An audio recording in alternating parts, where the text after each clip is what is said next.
ਵਾਰਿਸ ਸ਼ਾਹ ਵਿਚਾਰ ਪ੍ਰਚਾਰ ਭਰਿਆ ਪੰਜਾਬ ਪਾਕਿਸਤਾਨ ਵੱਲੋਂ ਅਸੀਂ ਤੁਹਾਨੂੰ ਜੀ ਆਇਆਂ ਨੂੰ ਆਖਦੇ ਹਾਂ। ਨਿੱਘਾ ਸਵਾਗਤ ਹੈ ਤੁਹਾਡਾ। ਜਿਵੇਂ ਕਿ ਤੁਸੀਂ ਜਾਣਦੇ ਹੋ ਕਿ ਅੱਜ ਜਿਸ ਸਿਲਸਿਲੇ 'ਚ ਤੁਹਾਨੂੰ ਸੱਦਾ ਦਿੱਤਾ ਗਿਆ ਹੈ ਔਰ ਤੁਸੀਂ ਆਪਣਾ ਵੇਲਾ ਕੱਢ ਕੇ ਇੱਥੇ ਆਏ ਹੋ, ਉਹ ਹੈ ਕਾਰਲ ਮਾਰਕਸ ਦੀ 205ਵੀਂ ਜਿਹੜੀ ਵਰ੍ਹੇਗੰਢ ਹੈ, ਉਹ ਅਸੀਂ ਜਿਹੜਾ ਹੈ ਇੱਥੇ ਮਨਾ ਰਹੇ ਹਾਂ। ਕਿਸੇ ਵੀ ਸ਼ਖਸੀਅਤ ਦੀ ਕੋਈ ਦਿਨ ਮਨਾਉਣਾ, ਕੋਈ ਮੇਲਾ ਕਰਨਾ ਜਾਂ ਕੋਈ ਵੀ ਜਿਹੜਾ ਪ੍ਰੋਗਰਾਮ ਉਸ ਕਰਨ ਦਾ ਮਕਸਦ ਇਹ ਹੁੰਦਾ ਹੈ ਕਿ ਜਿਹੜੇ ਅੱਜ ਦੇ ਸਾਨੂੰ ਮਸਲੇ ਦਰਪੇਸ਼ ਨੇ, ਜਿਹੜੇ ਜਿਨ੍ਹਾਂ ਮਸਲਿਆਂ ਦੇ ਵਿੱਚੋਂ, ਜਿਨ੍ਹਾਂ ਔਕਤਾਂ ਦੇ ਵਿੱਚੋਂ ਅਸੀਂ ਅੱਜ ਲੰਘ ਰਹੇ ਹਾਂ, ਉਹਦੇ ਸਾਡੇ ਕੋਲ ਉਹਦੇ ਹੱਲ ਕੀ ਨੇ, ਉਹਦੇ ਕਾਰਨ ਕੀ ਨੇ ਔਰ ਉਸ ਦੇ ਹੱਲ ਕੀ ਨੇ। ਜਿਸ ਤਰ੍ਹਾਂ ਅਸੀਂ ਕਿਸੇ ਰੋਗ ਦਾ ਜਿਹੜਾ ਨਾ ਇਲਾਜ ਲੱਭਣਾ ਹੋਵੇ, ਉਹਦਾ ਕਾਰਨ ਲੱਭਣੇ ਆ ਕਿ ਇਸ ਤਰ੍ਹਾਂ ਇਹ ਕਾਰਨ ਹੈ, ਫਿਰ ਉਸ ਦੀ ਜਿਹੜੀ ਇਹ ਦਵਾਈ ਹੈ। ਮਸਲਾ ਇਹ ਨਹੀਂ ਹੈਗਾ ਕਿ ਤੁਸੀਂ ਆਓ ਤੇ ਬਸ ਇਸ ਤਰ੍ਹਾਂ ਗੱਪਾਂ ਛੱਪਾਂ ਮਾਰ ਕੇ, ਲੇਕਿਨ ਇੱਕ ਪੋਜ਼ੀਟਿਵ ਗੁਫ਼ਤਗੂ, ਇੱਕ ਪ੍ਰੋਡਕਟਿਵ ਗੁਫ਼ਤਗੂ ਜਿਹੜੀ ਹੈ ਉਹ ਹੋਣੀ ਚਾਹੀਦੀ ਹੈ ਕਿ ਜਿੱਦਾਂ ਆਉਣ ਵਾਲੇ ਬੰਦੇ ਨੂੰ ਕੋਈ ਨਾਲ ਲੈ ਕੇ ਜਾਵੇ ਕਿ ਮੇਰੀ ਜਿਹੜੀ ਹਯਾਤੀ ਹੈ ਉਸ ਦੇ ਵਿੱਚ ਆ ਜਿਹੜੇ ਮਸਲੇ ਨੇ, ਇਹਨੂੰ ਦੁਨੀਆ ਇੰਝ ਦੇਖਦੀ ਪਈ ਔਰ ਮੈਂ ਇੰਝ ਦੇਖਣਾ ਪਿਆ ਵਾ, ਮੈਂ ਕਿੱਥੇ ਗਲਤ ਹਾਂ ਜਾਂ ਲੋਕ ਕਿੱਥੇ ਗਲਤ ਨੇ, ਔਰ ਮੇਰੀ ਜਿਹੜੀ ਹਯਾਤੀ ਹੈ ਉਹ ਕਿਵੇਂ ਸੌਖੀ ਹੁੰਦੀ ਹੈ। ਤੋ ਕਾਰਲ ਮਾਰਕਸ ਦੀ ਜਿਹੜੀ ਸਭ ਤੋਂ ਵੱਡੀ ਖੂਬੀ ਹੈ, ਜਿਸ ਵਜ੍ਹਾ ਤੋਂ ਅੱਜ ਦੁਨੀਆ ਭਰ ਦੇ ਵਿੱਚ ਲੋਕ ਉਸ ਦੀ ਜਿਹੜੀ ਹੈ ਉਹ ਵਰ੍ਹੇਗੰਢ ਮਨਾ ਰਹੇ ਨੇ। ਦੁਨੀਆ 'ਚ ਕਰੋੜਾਂ ਅਰਬਾਂ ਲੋਕ ਹੋਏ ਨੇ, ਸਾਰੇ ਵੀ ਲੋਕ ਤਾਂ ਨਹੀਂ ਮਨਾਉਂਦੇ। ਉਹ ਇਸ ਵਾਸਤੇ ਉਹਦੀ ਮਨਾਈ ਜਾਂਦੀ ਹੈ ਕਿ ਉਸ ਨੇ ਸਮਾਜ ਦੇ ਨਾਲ ਆਪਣਾ ਇੱਕ ਰਿਸ਼ਤਾ ਜੋੜਿਆ, ਉਸ ਨੇ ਸਮਾਜ ਨੂੰ ਸਮਝਣ ਦੀ ਇੱਕ ਕੋਸ਼ਿਸ਼ ਕੀਤੀ, ਔਰ ਜੋ ਉਸ ਨੇ ਜੋ ਕੋਸ਼ਿਸ਼ ਕੀਤੀ ਉਹ ਅੱਗੇ ਵਰਤਾਈ ਉਸ ਨੇ ਕਿ ਤੁਸੀਂ ਸਮਾਜ ਨੂੰ ਜਾਂ ਸਮਾਜ ਦੇ ਅੰਦਰ ਜਿਹੜੇ ਉਭਰਨ ਵਾਲੇ ਮਸਲੇ ਨੇ ਉਹਨਾਂ ਨੂੰ ਕਿਵੇਂ ਸਮਝਣਾ। ਉਸ ਦਾ ਉਹਨਾਂ ਨੇ ਇੱਕ ਸਾਇੰਟੀਫਿਕ ਮੈਥਡ ਬਣਾਇਆ, ਸਾਇੰਸੀ ਅੰਦਾਜ਼ ਇਖਤਿਆਰ ਕੀਤਾ, ਜਿਹਦੇ ਨਾਲ ਬੇਸ਼ੁਮਾਰ ਲੋਕਾਂ ਨੂੰ ਚਾਨਣ ਮਿਲਿਆ। ਔਰ ਉਸ ਚਾਨਣ, ਉਹ ਐਡਾ ਸਾਇੰਟੀਫਿਕ ਚਾਨਣ ਹੈਗਾ ਸੀ ਕਿ ਉਸ ਦੀ ਸੋਚ ਤੋਂ, ਯਾਨੀ ਕਿ 1882 ਦੇ ਵਿੱਚ ਉਸ ਦਾ ਜਦੋਂ ਦੇਹਾਂਤ ਹੁੰਦਾ ਹੈ, ਤੇ 1917 ਦੇ ਵਿੱਚ ਦੁਨੀਆ ਦੇ ਇੱਕ ਵੱਡੇ ਰਕਬੇ ਦੇ ਵਿੱਚ ਇਨਕਲਾਬ ਆ ਜਾਂਦਾ। ਫਿਰ 48 ਦੇ ਵਿੱਚ ਚਾਈਨਾ ਦੇ ਵਿੱਚ ਜਿਹੜਾ ਦੁਨੀਆ ਦੀ ਸਭ ਤੋਂ ਵੱਡੀ ਆਬਾਦੀ 'ਚ ਇੱਕ ਪੂਰੀ ਦੁਨੀਆ ਜਿਹੜੀ ਹੈ ਉਹਦੀ ਕਾਇਆ ਪਲਟ ਹੋ ਜਾਂਦੀ ਹੈ। ਸੋ ਮਸਲਾ ਇਹ ਹੈ ਕਿ ਉਸ ਦੀ ਆਪਣੇ ਕੰਮ ਦੇ ਪਿੱਛੇ ਇੰਨੀ ਮਿਹਨਤ ਸੀ ਕਿ ਉਸ ਦਾ ਜਿਹੜਾ ਫਲਸਫਾ ਸੀ, ਉਸ ਦੀ ਜਿਹੜੀ ਵਿਚਾਰਧਾਰਾ ਸੀ, ਉਸ ਨੂੰ ਉਹਨੇ ਇੱਕ ਐਸਾ ਢੰਗ ਇਖਤਿਆਰ ਕੀਤਾ ਕਿ ਉਹਦੀ ਗੱਲ ਲੋਕਾਂ ਦੀ ਸਮਝ ਦੇ ਵਿੱਚ ਆ ਗਈ। ਸੋ ਉਹ ਇੱਕ ਬੁਨਿਆਦੀ ਤੌਰ ਤੇ ਜਿਹੜੀ ਸਮਾਜ ਦੀ ਜਿਹੜੀ ਸਾਇੰਸ ਹੈ ਉਸ ਦੀ ਗੱਲ ਕਰਦਾ। ਅਸੀਂ ਵੀ ਇਸ ਸਮਾਜ ਦੇ ਇੱਕ ਜਿਉਂਦੇ ਜਾਗਦੇ ਜੀ ਹਾਂ, ਸਾਨੂੰ ਵੀ ਕੋਈ ਪੀੜ ਹੈਗੀ ਹੈ ਜਿਸ ਪੀੜ ਦੇ ਤਹਿਤ ਅਸੀਂ ਇੱਥੇ ਇਕੱਠੇ ਹੋਏ ਹਾਂ। ਲੇਕਿਨ ਅੱਜ ਅਸੀਂ ਕਿਸੇ ਹੋਰ ਏਰੀਏ 'ਚ ਰਹਿ ਰਹੇ ਹਾਂ, ਕਿਸੇ ਹੋਰ ਮਾਹੌਲ 'ਚ ਰਹਿ ਰਹੇ ਹਾਂ, ਕਿਸੇ ਹੋਰ ਦੁਨੀਆ ਦੇ ਵਿੱਚ ਰਹਿ ਰਹੇ ਹਾਂ। ਉਹ ਦੁਨੀਆ ਜਿਹੜੀ ਕਾਰਲ ਮਾਰਕਸ ਤੋਂ 200 ਸਾਲ ਬਾਅਦ ਦੀ ਦੁਨੀਆ ਹੈ, ਔਰ ਉਹਦੇ ਵਿੱਚ ਜਿਹੜਾ ਸਾਨੂੰ ਜਿਹੜੀਆਂ ਔਕਤਾਂ ਨੇ, ਜਿਹੜੇ ਅਸੀਂ ਇਸ ਤੋਂ ਪਹਿਲਾਂ ਵੀ ਡਿਸਕਸ ਕਰ ਰਹੇ ਸਾਂ ਔਰ ਹੋਰ ਵੀ ਅਸੀਂ ਇਸ ਨੂੰ ਡਿਸਕਸ ਕਰ ਰਹੇ ਹਾਂ ਕਿ ਸਾਡੇ ਕੋਲ ਮਸਲ ਕਿ ਕੀ ਚਾਨਣ ਅਸੀਂ ਲਿਆਇਆ ਇਹਨਾਂ ਕੋਲ ਆਪਣੇ ਇਸ ਮਸਲੇ ਨੂੰ ਸਮਝਣ ਲਈ, ਜਾਂ ਇਹਦੇ ਵਿੱਚ ਹੋਰ ਕਿਹੜੀ ਲੋੜ ਹੈ, ਜਾਂ ਇਹਨੂੰ ਹੋਰ ਕਿਸ ਤਰੀਕੇ ਦੇ ਨਾਲ ਸਮਝਿਆ ਜਾ ਸਕਦਾ। ਇਹ ਕੋਈ ਜ਼ਰੂਰੀ ਨਹੀਂ ਹੈਗਾ ਕਿ ਉਹਨਾਂ ਨੇ ਜੋ ਕਹਿਤਾ ਹਰਫ ਆ ਹਰ। ਉਸਨੇ ਖੁਦ ਵੀ ਕਿਹਾ ਕਿ ਕੋਈ ਵੀ ਗੱਲ ਜਿਹੜੀ ਹੈ ਉਹ ਹਰਫ ਨਹੀਂ। ਸਮਾਜ, ਜ਼ਮਾਨਾ, ਜਿਹੜਾ ਕਾਇਨਾਤ ਪੂਰੀ ਜਿਹੜੀ ਇਰਤਕਾ ਦੇ ਵਿੱਚ ਹੈਗੀ ਹੈ, ਐਵੋਲੂਸ਼ਨ ਦੇ ਵਿੱਚ ਹੈਗੀ ਹੈ। ਚੀਜ਼ਾਂ ਬਦਲਦੀਆਂ ਨੇ, ਔਜ਼ਾਰ ਬਦਲਦੇ ਨੇ, ਫਿਰ ਜ਼ੇਨ ਬਦਲਦੇ ਨੇ, ਕਲਚਰ ਬਦਲਦੇ ਨੇ, ਸਾਰਾ ਕੁਝ ਬਦਲਦਾ ਹੈ। ਤੋ ਇੱਕ ਬਦਲਾਅ ਦਾ ਇੱਕ ਨਦੀ ਹੈ, ਇੱਕ ਵਹਾਅ ਹੈ। ਅਸੀਂ ਵੀ ਉਸ ਚੋਂ ਲੰਘ ਰਹੇ ਹਾਂ। ਅਸੀਂ ਕਿੱਥੋਂ ਲੰਘ ਰਹੇ ਹਾਂ, ਸਾਡੇ ਲਈ ਮਸਲਾ ਹੈ ਵੀ ਅਸੀਂ ਜਿੱਥੇ ਸਾਹ ਲੈ ਰਹੇ ਹਾਂ। ਸੋ ਇਹਨਾਂ ਨੂੰ ਯਾਦ ਕਰਨ ਦਾ ਮਕਸਦ ਹੈਗਾ ਕਿ ਜਿਹੜਾ ਉਹਨਾਂ ਨੇ ਪੈਰ ਨੱਪੀ ਹੈ, ਅਸੀਂ ਉਸ ਪੈਰ ਦੇ ਉੱਤੇ ਪੈਰ ਰੱਖ ਕੇ ਜਿਹੜਾ ਨਾ ਅੱਗੇ ਚੱਲੀਏ। ਤੇ ਅਸੀਂ ਇੱਥੇ ਕੋਈ ਖਾਸ ਨਹੀਂ ਹੈਗਾ ਕਿ ਕੋਈ ਖਾਸ ਬੰਦਾ ਗੱਲ ਕਰੇਗਾ ਤੇ ਬਾਕੀ ਲੋਕ ਜਿਹੜੇ ਨੂੰ ਸੁਣਨਗੇ। ਨਹੀਂ, ਇੱਥੇ ਸੁਣੋਗੇ ਵੀ ਤੇ ਔਰ ਸੁਣਾਓਗੇ ਵੀ। ਇਸ ਮਾਹੌਲ ਦੇ ਤਹਿਤ ਜਿਹੜਾ ਨਾ ਅਸੀਂ ਬੈਠੇ ਹਾਂ। ਤੇ ਸਭ ਤੋਂ ਪਹਿਲਾਂ ਮੈਂ ਸ਼ੁਰੂ ਕਰਾਂਗਾ ਕਿ ਖਾਲਿਦ ਸਾਹਿਬ ਤੁਸੀਂ ਗੱਲ ਸ਼ੁਰੂ ਕਰੋ। ਜਿਸ ਤਰ੍ਹਾਂ ਕਿ ਸਭ ਨੂੰ ਪਤਾ ਹੈ ਕਿ ਅੱਜ ਦਾ ਪ੍ਰੋਗਰਾਮ ਕਾਰਲ ਮਾਰਕਸ ਦੇ ਹਵਾਲੇ ਨਾਲ, ਅਤੇ ਮੈਂ ਸ਼ਬੀਰ ਜੀ ਦਾ ਬਹੁਤ ਮਸ਼ਹੂਰ ਹਾਂ ਕਿ ਉਹਨਾਂ ਨੇ ਇਸ ਮੌਕੇ 'ਤੇ ਮੈਨੂੰ ਆਪਣੇ ਇਜ਼ਹਾਰ ਦਾ ਮੌਕਾ ਦਿੱਤਾ ਕਿ ਸ਼ਾਇਰੀ 'ਚ ਮੈਂ ਕੁਛ ਮਤਲਬ ਪੇਸ਼ ਕਰਨਾ। ਗਜ਼ਲ ਤੋਂ ਪਹਿਲੇ ਦੋ ਸ਼ੇਰ ਕਿ ਘਰ ਘਰ ਵਿੱਚ ਗਰੀਬੀ ਨੱਚੇ, ਘਰ ਘਰ ਵਿੱਚ ਗਰੀਬੀ ਨੱਚੇ, ਟੁੱਕਰ ਮੰਗਦੇ ਸੌਂਗੇ ਬੱਚੇ। ਘਰ ਘਰ ਵਿੱਚ ਗਰੀਬੀ ਨੱਚੇ, ਟੁੱਕਰ ਮੰਗਦੇ ਸੌਂਗੇ ਬੱਚੇ। ਇੱਕ ਪਲ ਅੰਦਰ ਟੁੱਟ ਜਾਂਦੇ ਨੇ, ਪਿਆਰ ਦੇ ਰਿਸ਼ਤੇ ਕਿੰਨੇ ਕੱਚੇ। ਔਰ ਗਜ਼ਲ ਪੇਸ਼ ਹੈ। ਜਬਰ ਦਾ ਮੌਸਮ ਮੁੱਕਦਾ ਨਹੀਂ, ਜਬਰ ਦਾ ਮੌਸਮ ਮੁੱਕਦਾ ਨਹੀਂ, ਦਿਲ ਦਾ ਮਾਤਮ ਰੁਕਦਾ ਨਹੀਂ।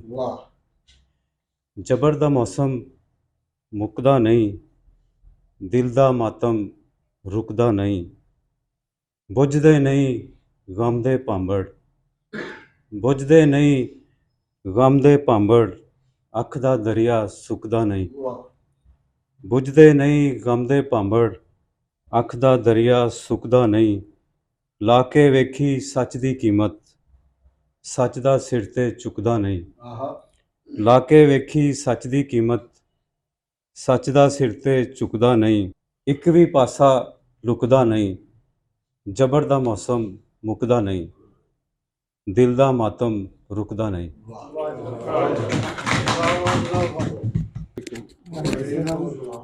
सर मैं अज जिस शख्सियत के वास्ते गुफ्तगू का आगाज़ कर रहे हैं और ये वो शख्सियत है जिन्हें साड़ियाँ सोचां दे विच नवीं राहां दे रास्ते हमवार कीते। और मैं समझना कि जिहड़ी शबीर साहब ने गल की कि ये समाज जिहड़ा तगय्युर विच है और हर वेले तब्दील हो रहा और असी लोग ਉਹਨੂੰ ਹੀ ਉਹਦੇ ਕੋਲੋਂ ਹੀ ਰਹਿਨੁਮਾਈ ਲੈਂਦੇ ਹਾਂ ਔਰ ਅਸੀਂ ਸਮਝਦੇ ਹਾਂ ਕਿ ਇਹ ਸਮਾਜ ਜਿਹੜਾ ਕਿ ਸਾਡਾ ਸਮਾਜ ਜਿਹੜਾ ਇਸ ਵੇਲੇ ਬਿਲਕੁਲ ਜਾਮਦ ਔਰ ਸਾਕਨ ਖਲੋਤਾ ਹੈ। ਇਹਦੇ ਅੰਦਰ ਸਾਡੀ ਸੋਚਾਂ ਅਸੀਂ ਮੈਂ ਇੱਕ ਅਕਸਰ ਇਜ਼ਹਾਰ ਕਰਨਾ ਕਿ ਅਸੀਂ 40 50 ਸਾਲ ਹੋ ਗਏ ਨੇ ਸਾਨੂੰ ਇਸ ਦਰਿਆ ਦੇ ਵਿੱਚ ਬਹਿੰਦੇ ਹਾਂ। ਲੇਕਿਨ ਸਵਾਲ ਮੈਂ ਕਹਿੰਦਾ ਵਾਂ ਕਿ ਇਹਦੇ ਨਾਲ ਮਸਲਾ ਹੱਲ ਨਹੀਂ ਹੋਣਾ। ਸਾਨੂੰ ਨੌਜਵਾਨਾਂ ਦੇ ਵਿੱਚ ਜਦ ਤੱਕ ਜਾ ਕੇ ਕੰਮ ਅਸੀਂ ਨਹੀਂ ਕਰਾਂਗੇ ਅਸੀਂ ਨਵੀਆਂ ਰਾਹਾਂ ਦੇ ਨੂੰ ਹਮਵਾਰ ਨਹੀਂ ਕਰ ਸਕਦੇ। ਮੇਰੀ ਤੁਹਾਡੇ ਅੱਗੇ ਬੇਨਤੀ ਹੈ ਕਿ ਅਗਰ ਤੁਸੀਂ ਇਸ ਸਮਾਜ ਦੇ ਅੰਦਰ ਤਬਦੀਲੀ ਲਿਆਉਣੀ ਹੈ ਤਾਂ ਸਾਨੂੰ ਮਾਸਿਸ ਦੇ ਵਿੱਚ ਜਾ ਕੇ ਕੰਮ ਕਰਨਾ ਪਏਗਾ ਔਰ ਉਹਦੇ ਵਾਸਤੇ ਜਦੋਂ ਜਹਿਦ ਨਹੀਂ ਕਰਦੇ ਇਸ ਵੇਲੇ ਜੋ ਇਸ ਮੁਲਕ ਦਾ ਹਾਲ ਹੋਇਆ ਵੇ अदलिया अपनी लड़ाई लड़ रही है, फौज और इस्टैबलिशमेंट अपनी लड़ाई लड़ रही है और आम आदमी की कोई किसी जगह पर गुफ्तगू नहीं होती और असी इत्थे सारे बैठे हुए मैं सारिਆਂ ਨੂੰ इस वास्ते सलूट करना वा। मेरे चेहरे जाने पहचाने ने मैं भी उन्होंने नाल स्ट्रगल कर रहा वा। लेकिन क्या अलमिया है कि क्या ये सूरत हाल तब्दील हो जाएगी? सूरत हाल तब्दील होनी है आवाम की ताकत के नाल। आवाम ਜਦੋਂ ਤੱਕ ਅਸੀਂ ਆਵਾਮ ਦੇ ਨਾਲ ਨਹੀਂ ਜੁੜਾਂਗੇ ਅਸੀਂ ਨਹੀਂ ਰਾਬਤੇ ਕਰਾਂਗੇ ਉਦੋਂ ਤੱਕ ਇਹ ਗੱਲ ਜਿਹੜੀ ਹੈ ਉਹ ਅੱਗੇ ਨਹੀਂ ਵਧਣੀ। ਅਤੇ ਮੇਰੀ ਬਸ ਇੰਨੀ ਹੀ ਗੁਜ਼ਾਰਿਸ਼ ਹੈ ਕਿ ਸਾਨੂੰ ਮਿਲ ਕੇ ਉਹ ਅੱਜ ਵੀ ਅਸੀਂ ਇਹੀ ਗੁਫ਼ਤਗੂ ਕਰੀਏ ਕਿ ਅਸੀਂ ਆਵਾਮ ਨਾਲ ਕਿਸ ਤਰ੍ਹਾਂ ਜਾ ਕੇ ਜੁੜਨਾ ਹੈ। ਸਾਡੀ ਗੱਲ ਸੁਣਨ ਵਾਸਤੇ ਕੋਈ ਤਿਆਰ ਨਹੀਂ ਜਾਂ ਸਾਨੂੰ ਗੱਲ ਕਰਨੀ ਭੁੱਲ ਗਏ ਹਾਂ। ਇੱਕ ਵਕਤ ਸੀ ਕਿ ਇੱਕ ਰੋਟੀ ਕੱਪੜੇ ਦੇ ਨਾਰੇ 'ਤੇ ਲੋਕ ਸਾਡੇ ਲਾਈਨਾਂ ਦੀਆਂ ਲਾਈਨਾਂ ਲੱਗੀਆਂ ਅਤੇ ਥੜਿਆਂ 'ਤੇ ਗੁਫ਼ਤਗੂਆਂ ਹੁੰਦੀਆਂ ਸਨ ਔਰ ਦੂਸਰੀ ਲੋਕ ਇੰਨੇ ਕੁ ਮਾਯੂਸ ਤਬਦੀਲੀ ਆਣੀ ਨਹੀਂ। ਰਾਤੀ 15 ਮਿੰਟ ਮੇਰਾ ਦਿਮਾਗ ਖਰਾਬ ਕਰਤਾ ਜੀ ਬੰਦੇ ਨੇ ਕਿ ਇੱਥੇ ਤਬਦੀਲੀ ਆਣੀ ਨਹੀਂ। ਤੇ ਗੱਲ ਹੈ ਵੀ ਸਾਰੀ ਕਿ ਅਸੀਂ ਨਾਸਰ ਬਾਗ ਦੇ ਵਿੱਚ ਤੁਸੀਂ ਸਾਨੂੰ ਕੱਢਣ ਵਾਲੇ ਸੋ ਕਿ ਗਲੀਆਂ ਮਹੱਲਿਆਂ 'ਚ ਜਾਓ। ਜਦੋਂ ਅਸੀਂ ਗਲੀਆਂ ਮਹੱਲਿਆਂ 'ਚ ਗਏ ਤੇ ਫਿਰ ਤੁਸੀਂ ਨਹੀਂ ਸੋ ਹੈਗੇ ਹੈਂ ਨਹੀਂ ਇੰਝ ਨਹੀਂ ਗੱਲ ਹੈਗੀ। ਗੱਲ ਹੈ ਵੀ ਸਾਰੀ ਕਿ ਆਪਣਾ ਵੇਖਣ ਦਾ ਜ਼ਾਵੀਆ ਲੋਕੀ ਕੀ ਕੰਮ ਕਰ ਰਹੇ ਨੇ ਵੀ ਵੇਖਣ ਲਈ ਟਾਈਮ ਕੱਢਣਾ ਪੈਂਦਾ ਹੈ। ਤੇ ਜਦੋਂ ਕਹੋ ਨਾ ਜੀ ਆਓ ਤਾਂ ਕਹਿੰਦੇ ਨੇ ਸਾਡੇ ਕੋਲ ਟਾਈਮ ਹੀ ਨਹੀਂ ਹੈਗਾ। ਸੋ ਗੱਲ ਹੈ ਵੀ ਸਾਰੀ ਕਿ ਇਹ ਕੁਰਬਾਨੀ ਦੇ ਕੇ ਕੰਮ ਹੁੰਦੇ ਨੇ। ਇਹ ਜਿਸ ਬੰਦੇ ਦੀ ਅਸੀਂ ਗੱਲ ਕਰ ਰਹੇ ਹਾਂ ਇਹ ਬੜਾ ਪੜ੍ਹਿਆ ਲਿਖਿਆ ਬੰਦਾ ਸੀ। ਇਹ ਕਿਸੇ ਯੂਨੀਵਰਸਿਟੀਆਂ ਦੇ ਵਿੱਚ ਜਾ ਕੇ ਵੀ ਕਰੋੜਾਂ ਰੁਪਈਏ ਕਮਾ ਸਕਦਾ ਸੀ, ਠੀਕ ਹੈ। ਲੇਕਿਨ ਉਹਦੀ ਸਮਾਜ ਦੇ ਨਾਲ ਮੁਹੱਬਤ ਸੀ। ਪਹਿਲੇ ਜਦ ਤੱਕ ਸਮਾਜ ਦੇ ਨਾਲ ਕਿਸੇ ਚੀਜ਼ ਨਾਲ ਮੁਹੱਬਤ ਪੈਦਾ ਨਹੀਂ ਨਾ ਹੁੰਦੀ ਇਹ ਕੰਮ ਨਹੀਂ ਹੁੰਦੇ। ਔਰ ਜਿਹਨੂੰ ਮੁਹੱਬਤ ਹੁੰਦੀ ਨਾ ਉਹਨੂੰ ਸਮਝਾਉਣ ਦੀ ਲੋੜ ਨਹੀਂ ਹੁੰਦੀ, ਉਹ ਟੁਰ ਪੈਂਦਾ ਆਪ ਹੀ, ਠੀਕ ਹੈ। ਉਹ ਆਪਣੀ ਰਾਹਾਂ ਲੱਭ ਲੈਂਦਾ। ਤੁਹਾਨੂੰ ਜਿਸ ਚੀਜ਼ ਦੀ ਲੋੜ ਹੁੰਦੀ ਨਾ ਤੁਸੀਂ ਉਹ ਜਗ੍ਹਾ ਲੱਭ ਲੈਂਦੇ ਹੋ, ਉਹ ਕੰਮ ਕਰ ਲੈਂਦੇ ਹੋ। ਜਿਸ ਚੀਜ਼ ਦੀ ਨਹੀਂ ਲੋੜ ਹੁੰਦੀ ਉਹਦੀਆਂ ਐਵੇਂ ਗੱਲਾਂ ਕਰੀ ਜਾਂਦੇ ਹੋ। ਜਿਵੇਂ ਕਿ ਅੱਜ ਅਸੀਂ ਜਿਸ ਹਸਤੀ ਬਾਰੇ ਗੱਲ ਕਰਨ ਲਈ ਇਕੱਠੇ ਹੋਏ ਹਾਂ ਉਹਦੇ ਲਈ ਜਿੰਨੀ ਵੀ ਗੱਲ ਕੀਤੀ ਜਾਏ ਘੱਟ ਹੈਗੀ। ਔਰ ਉਹ ਮਤਲਬ ਇਹ ਪੋਜੀਸ਼ਨ ਹੈ ਕਿ ਦੁਨੀਆ ਦੇ ਵਿੱਚ ਕੋਈ ਵੀ ਦੌਰ ਯਾਨੀ ਕਾਰਲ ਮਾਰਕਸ ਦੀ ਡੈਥ ਤੋਂ ਬਾਅਦ ਕੋਈ ਵੀ ਦੌਰ ਐਸਾ ਨਹੀਂ ਗੁਜ਼ਰਿਆ ਜਦੋਂ ਕਾਰਲ ਮਾਰਕਸ ਦੇ ਕੀਤੇ ਹੋਏ ਕੰਮ ਦੇ ਉੱਤੇ ਮਜ਼ੀਦ ਰਿਸਰਚ ਨਾ ਹੋਈ ਹੋਵੇ ਅਤੇ ਉਹਦੇ ਵਿੱਚ ਉਸ ਕੰਮ ਦੀਆਂ ਜਿਹੜੀਆਂ ਨਾ ਮਜ਼ੀਦ ਪਰਤਾਂ ਲੋਕਾਂ ਦੇ ਸਾਹਮਣੇ ਨਾ ਆਈਆਂ ਹੋਣ। ਅਤੇ ਉਹ ਤੇ ਕੰਮ ਜਿਹੜਾ ਨਾ ਜੀ ਅੱਜ ਵੀ ਜਾਰੀ ਹੈ। ਬੁਨਿਆਦੀ ਜਿਹੜੀ ਫਿਕਰ ਹੈ ਕਾਰਲ ਮਾਰਕਸ ਦੀ ਉਹਦੇ ਉੱਤੇ ਔਰ ਉਸ ਗੱਲ ਦੇ ਵਿੱਚ ਸਮਝਣ ਦੀ ਜ਼ਰੂਰਤ ਇਹ ਹੈਗੀ ਹੈ ਕਿ ਉਹ ਬੁਨਿਆਦ ਕੀ ਹੈ ਉਸ ਕੰਮ ਦੀ। ਕਿਉਂਕਿ ਉਹਦੇ ਪੂਰੇ ਕੰਮ ਦਾ ਵੇਰਵਾ ਕਰਨ ਲਈ ਤੇ ਬਹੁਤ ਜ਼ਿਆਦਾ ਟਾਈਮ ਚਾਹੀਦਾ, ਉਹ ਤਾਂ ਨਹੀਂ ਅਸੀਂ ਕਰ ਸਕਦੇ ਤੇ ਸ਼ਾਇਦ ਉਹ ਉਨੀ ਅਹਲੀਅਤ ਵੀ ਨਾ ਹੋਵੇ ਸਾਡੀ। ਲੇਕਿਨ ਇੱਕ ਜਿਹੜੀ ਸਾਨੂੰ ਛੋਟੀ ਜੀ ਚੀਜ਼ ਸਮਝ ਆਈ ਹੈ, ਉਹ ਇਹ ਸਮਝ ਆਈ ਹੈ ਜੀ ਕਿ ਇਹ ਜਿਹੜੀ ਇਰਤਕਾ ਦਾ ਜਿਹੜਾ ਉਹਦਾ ਨਜ਼ਰੀਆ ਆਪਣਾ ਜਦਲੀ ਮਾਦੀਅਤ ਹੈ, ਜਿਹੜਾ ਜਦਲਿਆਤ ਦਾ ਅਮਲ ਹੈ, ਉਹਦੇ ਬਾਰੇ ਜੋ ਕੁਝ ਉਹਨੇ ਕਿਹਾ ਹੈ, ਉਹ ਜਿਹੜਾ ਨਾ ਜੀ ਬਾਕੀ ਸਾਰੀਆਂ ਚੀਜ਼ਾਂ ਜਿਹੜੀਆਂ ਹੈ ਕਿਸੇ ਦੇ ਉੱਤੇ ਉਹਦੀਆਂ ਕਈਆਂ ਹੋਈਆਂ ਚੀਜ਼ਾਂ ਦੇ ਵਿੱਚ ਕੋਈ ਨਵੀਆਂ ਪਰਤਾਂ ਕੋਈ ਹੋਰ ਗੱਲ, ਲੇਕਿਨ ਇਹ ਜਿਹੜੀ ਗੱਲ ਹੈ ਨਾ ਨਜ਼ਰੀਆ ਇਰਤਕਾ ਜਿਹੜੀ ਹੈ, ਇਹਦੇ ਉੱਤੇ ਕੋਈ ਦੂਜੀ ਗੱਲ ਨਹੀਂ ਹੋ ਸਕਦੀ।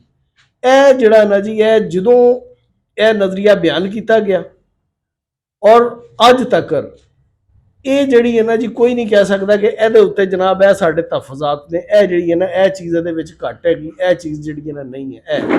ਔਰ ਉਹਦੇ ਚ ਅਗਰ ਉਹਨੂੰ ਸਾਦਾ ਲਫ਼ਜ਼ਾਂ ਚ ਅਗਰ ਅਸੀਂ ਬਿਆਨ ਕਰੀਏ ਤੇ ਅੱਜ ਮੈਂ ਤੁਹਾਨੂੰ ਤੁਹਾਡੇ ਸਾਹਮਣੇ ਰੱਖ ਲਈਏ, ਅੱਜ ਅਸੀਂ ਜਿੱਥੇ ਬੈਠੇ ਹਾਂ, ਅੱਜ ਅਸੀਂ ਜਿਹੜਾ ਜੋ ਕੁਝ ਕਰ ਰਹੇ ਹਾਂ, ਇਹ ਅੱਜ ਜਿਹੜਾ ਸਾਡਾ ਕੁਝ ਵੀ ਨਹੀਂ ਹੈਗਾ। ਇਹ ਸਾਡਾ ਅੱਜ ਜਿਹੜਾ ਹੈ, ਇਹ ਸਾਡੀਆਂ ਜਿਹੜੀਆਂ ਗੱਲਾਂ ਨੇ ਇਹ ਕੱਲ ਨਾਲ ਜੁੜੀਆਂ ਹੋਈਆਂ, ਔਰ ਜਿਹੜਾ ਸਾਡਾ ਆਉਣ ਵਾਲਾ ਕੱਲ ਹੈਗਾ ਇਹ ਜਿਹੜਾ ਨਾ ਜੀ ਉਹ ਇਹ ਅੱਜ ਮਾਜ਼ੀ ਹੋ ਜਾਏਗਾ, ਜਿਹੜਾ ਆਉਣ ਵਾਲਾ ਕੱਲ ਮੁਸਤਕਬਲ ਹੈ ਉਹ ਇਹਦੇ ਨਾਲ ਜੁੜਿਆ ਹੋਇਆ ਹੋਵੇਗਾ। ਔਰ ਇਹ ਜਿਹੜਾ ਤਸਲਸਲ ਹੈ, ਗੌਰ ਕਰਨ ਦੀ ਜ਼ਰੂਰਤ ਇਹ ਹੈਗੀ ਹੈ ਕਿ ਇਹ ਤਸਲਸਲ ਨੂੰ ਸਮਝਣ ਦੀ ਜ਼ਰੂਰਤ ਹੈ ਕਿ ਕਿਸ ਤਰ੍ਹਾਂ ਜਿਹੜਾ ਨਾ ਜੀ ਮਾਜ਼ੀ ਜਿਹੜਾ ਹੈ, ਕਿਸ ਤਰ੍ਹਾਂ ਹਾਲ ਜਿਹੜਾ ਹੈ ਇਹ ਮੁਸਤਕਬਲ ਦੇ ਉੱਤੇ ਅਸਰ ਅੰਦਾਜ਼ ਹੁੰਦਾ ਹੈ। ਇਹ ਜਿਹੜਾ ਕਨੈਕਸ਼ਨ ਹੈ ਇਹਦੇ ਵਿੱਚ ਜਿਹੜੇ ਸਾਡੇ ਮੁਤਾਲਬੇ ਨੇ, ਜਿਹੜੀ ਸੋਚ ਸਾਡੀ, ਉਹਨੂੰ ਜਿਹੜਾ ਨਾ ਜੀ ਇਹ ਸਾਰੀਆਂ ਗੱਲਾਂ ਜਿਹੜੀਆਂ ਇਹ ਜ਼ਰੂਰ ਜ਼ਿਹਨ ਦੇ ਵਿੱਚ ਰੱਖਣੀਆਂ ਹੋਣਗੀਆਂ, ਇਹਨਾਂ ਬਾਰੇ ਜ਼ਰੂਰ ਗੌਰ ਕਰਨਾ ਹੋਏਗਾ। ਔਰ ਉਹਦੇ ਵਿੱਚ ਜਿੱਥੋਂ ਤੱਕ ਮਤਲਬ ਸ਼ਬੀਰ ਜੀ ਨੇ ਵੀ ਕਿਹਾ ਕਿ ਉਹਦੀ ਬੁਨਿਆਦੀ ਸੋਚ ਜਿਹੜੀ ਹੈ ਨਾ ਉਹ ਜੁੜੀ ਹੋਈ ਸੀ ਸਮਾਜ ਦੇ ਨਾਲ, ਕਿ ਸਮਾਜ ਦੇ ਵਿੱਚ ਹੋ ਕੀ ਰਿਹਾ, ਔਰ ਸਮਾਜ ਦੇ ਵਿੱਚ ਸਭ ਤੋਂ ਜ਼ਿਆਦਾ ਜਿਸ ਚੀਜ਼ ਦੇ ਉੱਤੇ ਗੌਰ ਫਿਕਰ ਹੋਇਆ ਕਿ ਜਿਹੜਾ ਸਮਾਜ ਦੇ ਜਿਹੜੇ ਦੁੱਖ ਨੇ, ਜਿਹੜੇ ਲੋਕਾਂ ਦੇ ਆਮ ਲੋਕਾਂ ਦੇ ਅਲਮ ਨੇ, ਜਿਹੜੇ ਮਸਲੇ ਨੇ, ਉਹਨਾਂ ਦੀ ਵਜ੍ਹਾ ਕੀ ਹੈ, ਉਹਨਾਂ ਦੇ ਪਿੱਛੇ ਕਾਰਨ ਕੀ ਹੈਗਾ, ਔਰ ਫਿਰ ਅੱਗੋਂ ਜਿਹੜਾ ਨਾ ਜੀ ਇੱਕ ਸਾਇੰਟੀਫਿਕ ਜਿਹੜਾ ਨਾ ਜੀ ਉਹ ਸੋਚਿਆ, ਹੱਲ ਉਹਦਾ ਦਿੱਤਾ ਕਿ ਇਹ ਜਿਹੜਾ ਨਾ ਜੀ ਸਾਇੰਟੀਫਿਕਲੀ ਇਹ ਮਸਲੇ ਜਿਹੜੇ ਨੇ ਔਰ ਉਹਨਾਂ ਦਾ ਇਹ ਹੱਲ ਹੈਗਾ। ਹੁਣ ਗੱਲ ਇਹ ਹੈਗੀ ਹੈ ਜੀ ਕਿ ਅਗਰ ਅਸੀਂ ਦੇਖੀਏ ਕਾਰਲ ਮਾਰਕਸ ਨੇ ਤੇ ਮਸਲਿਆਂ ਦਾ ਸਾਇੰਟੀਫਿਕ ਹੱਲ ਦਿੱਤਾ, ਲੇਕਿਨ ਉਸ ਤੋਂ ਪਹਿਲੇ ਵੀ ਮਸਲਿਆਂ ਦਾ ਇਦਰਾਕ ਤੇ ਮੌਜੂਦ ਸੀ। ਬਈ ਜਦੋਂ ਕਿਉਂਕਿ ਇਨਸਾਨ ਨੂੰ ਕਿਹਾ ਗਿਆ ਸੀ, ਜਿਹੜੇ ਇਨਸਾਨਾਂ ਦਾ ਇਸਤਸਾਲ ਕਰਨ ਵਾਲੇ ਨੇ ਉਹਨਾਂ ਨੇ ਕਿਹਾ ਸੀ ਕਿ ਤੂੰ ਆਪਣਾ ਮੁਕੱਦਰ ਲੈ ਕੇ ਪੈਦਾ ਹੋਇਆ, ਲੇਕਿਨ ਉਸ ਤੋਂ ਬਹੁਤ ਪਹਿਲੇ ਲੋਕਾਂ ਨੇ ਉਹਨਾਂ ਦੇ ਜ਼ਿਹਨ ਚ ਆ ਗਿਆ ਕਿ ਨਹੀਂ ਮੁਕੱਦਰ ਨਹੀਂ ਬਈ, ਅਸੀਂ ਤੇ ਆਪਣੇ ਹੱਕ ਲੈ ਕੇ ਪੈਦਾ ਹੋਏ। ਹੱਕ ਦਾ ਜਿਹੜਾ ਸ਼ਊਰ ਹੈ ਇਹ ਤੇ ਕਾਰਲ ਮਾਰਕਸ ਤੋਂ ਪਹਿਲਾਂ ਹੀ ਜਿਹੜਾ ਨਾ ਜੀ ਉਹ ਸ਼ਊਰ ਜ਼ਿਹਨ ਚ ਆ ਗਿਆ ਸੀ ਕਿ ਇਹ ਸਾਡਾ ਹੱਕ ਹੈ। ਉਹ ਹੱਕ ਜਿਹੜਾ ਨਾ ਜੀ ਉਹਨੂੰ ਅੱਗੋਂ ਤੇਰਾ ਹੱਕ ਕੀ ਹੈਗਾ ਔਰ ਉਹਦਾ ਇਸਤਸਾਲ ਕਿਸ ਤਰ੍ਹਾਂ ਹੁੰਦਾ, ਉਹਨੂੰ ਡਿਫਾਈਨ ਕਾਰਲ ਮਾਰਕਸ ਨੇ ਕੀਤਾ ਸੀ। ਹੁਣ ਗੱਲ ਹੈਗੀ ਹੈ ਕਿ ਜਿਸ ਤਰ੍ਹਾਂ ਪਹਿਲੇ ਮੈਂ ਕਿਹਾ ਕਿ ਬਈ ਜਿਹੜਾ ਤੁਹਾਡਾ ਆਉਣ ਵਾਲਾ ਕੱਲ ਹੈਗਾ, ਜਿਹੜਾ ਗੁਜ਼ਰਿਆ ਕੱਲ ਹੈ ਨਾ, ਉਹ ਤੈਅ ਕਰਦਾ ਕਿ ਤੁਹਾਡਾ ਆਉਣ ਵਾਲਾ ਕੱਲ ਜਿਹੜਾ ਨਾ ਕੀ ਹੋਏਗਾ, ਉਹਦੇ ਕੀ ਅਸਰਾਤ ਨੇ ਤੈਅ ਕਰਦੇ ਨੇ। ਉਹਦਾ ਮਤਲਬ ਇਹ ਹੈਗਾ ਕਿ ਇਹ ਦੁਨੀਆ ਜਿਹੜੀ ਹੈ ਇਹ ਹਰ ਆਉਣ ਵਾਲੇ ਲਮਹੇ ਦੇ ਵਿੱਚ ਇਹ ਤਬਦੀਲ ਹੋ ਰਹੀ ਹੈ, ਇਹ ਤਬਦੀਲੀ ਦਾ ਅਮਲ ਮੁਸਲਸਲ ਜਾਰੀ ਹੈ। ਉਹ ਗੱਲ ਹੈ ਕਿ ਜਿਹੜਾ ਲੋਕਾਂ ਦੇ ਮਸਾਇਲ ਦਾ ਹੱਲ, ਸਾਇੰਟੀਫਿਕ ਹੱਲ ਕਾਰਲ ਮਾਰਕਸ ਨੇ ਦਿੱਤਾ, ਕਿਆ ਉਹ ਹੱਲ ਉਹਦੇ ਤੇ ਆਉਣ ਵਾਲੇ ਵਕਤ ਨੇ ਕੋਈ ਅਸਰ ਨਹੀਂ ਕੀਤਾ? ਕਿਆ ਉਹਦੇ 'ਚ ਕੋਈ ਤਬਦੀਲੀ ਨਹੀਂ ਹੋਣੀ ਚਾਹੀਦੀ ਸੀ?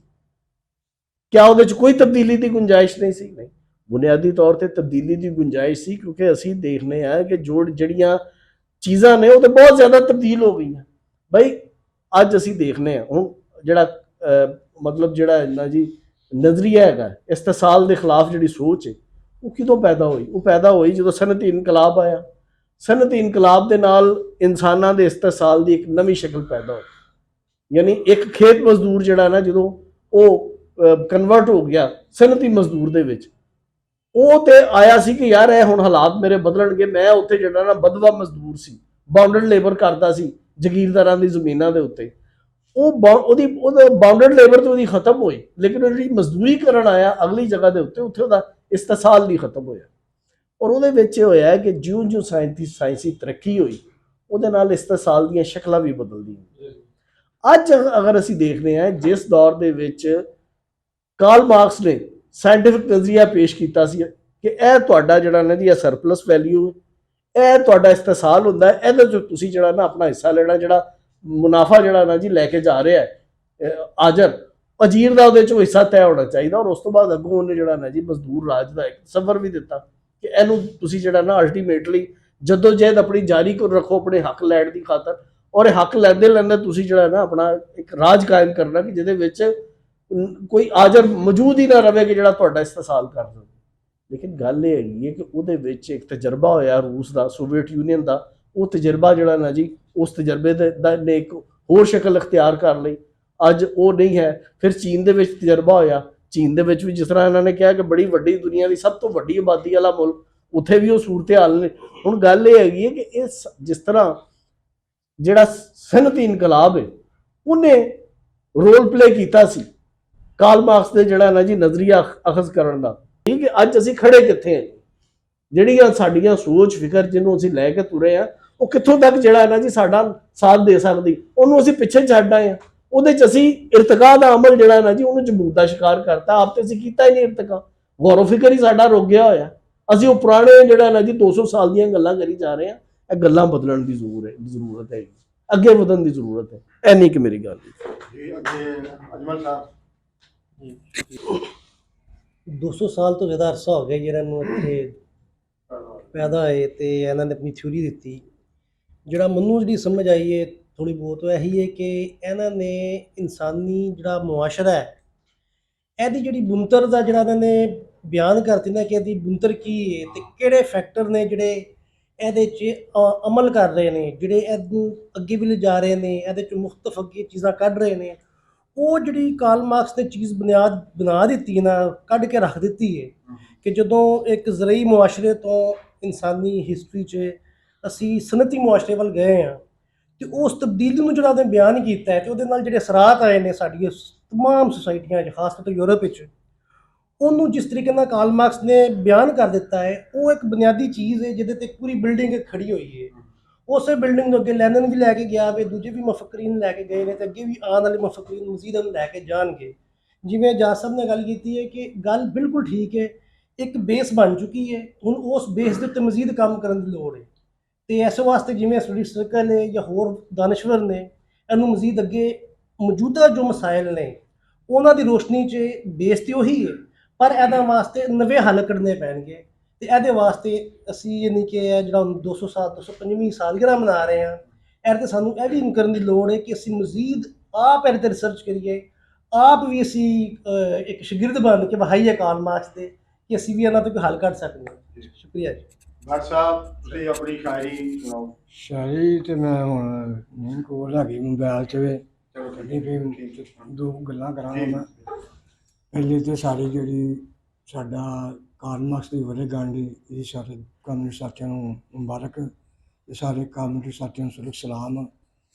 ਅੱਛਾ, ਇਹ ਸਾਡੇ ਕਾਰਲ ਮਾਰਕਸ ਜਿਹੜੇ ਸਨ, ਸਾਡੇ ਆਗੂ ਸਾਡੇ ਸਾਨੂੰ ਇੱਕ ਸਮਾਜ 'ਚ ਜਿਹੜੇ ਤਾੜੇ ਹੋਏ ਲੋਕ ਨੇ, ਮਾੜੇ ਲੋਕ ਨੇ, ਜੋ ਆਮ ਸਮਾਜ ਹੈ, ਉਹਨੂੰ ਇੱਕ ਰਸਤਾ ਦੱਸਿਆ ਕਿ ਇਸ ਰਸਤੇ 'ਤੇ ਚੱਲਾਂਗੇ ਤੇ ਸਾਡੇ ਜਿਹੜੇ ਮਸਲੇ ਮਸਾਇਲ ਉਹ ਹੱਲ ਹੋ ਜਾਂਦੇ। ਤੇ ਅਸੀਂ ਉਸ ਗੱਲਬਾਤ ਨੂੰ ਲਿਆ ਕੇ ਫੈਲਾ ਵੀ ਰਹੇ ਹਾਂ ਤੇ ਉਹ ਗੱਲਬਾਤ ਨੂੰ ਆਪਣੇ ਵਿੱਚ ਸਮਾ ਵੀ ਰਹੇ ਹਾਂ।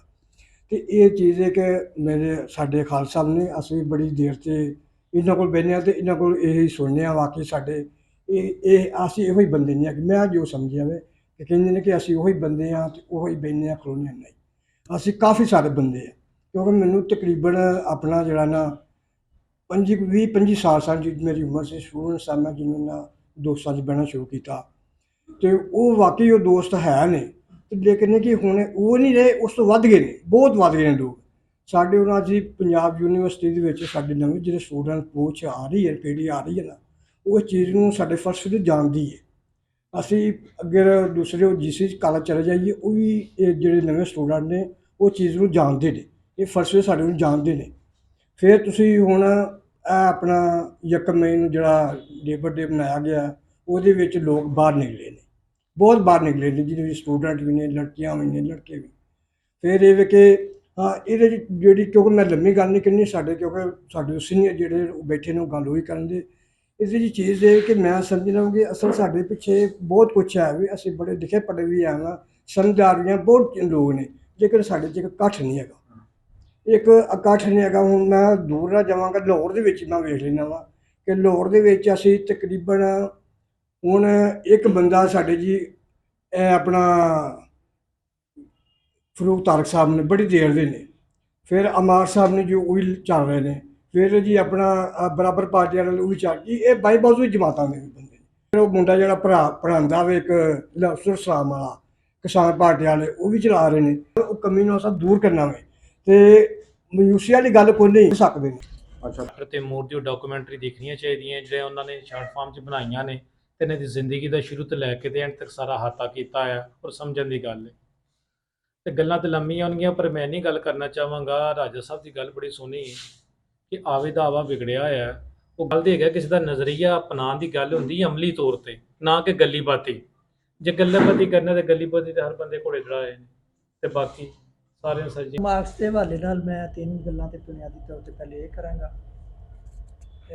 ਬਾਕੀ ਦੇ ਲੋਕ ਸਾਡੇ ਦੋਸਤ ਸਾਰੇ ਤਕਰੀਬਨ ਵਾਕਫ ਨੇ ਔਰ ਗੱਲਾਂ ਵੀ ਹੋ ਚੁੱਕੀਆਂ ਨੇ।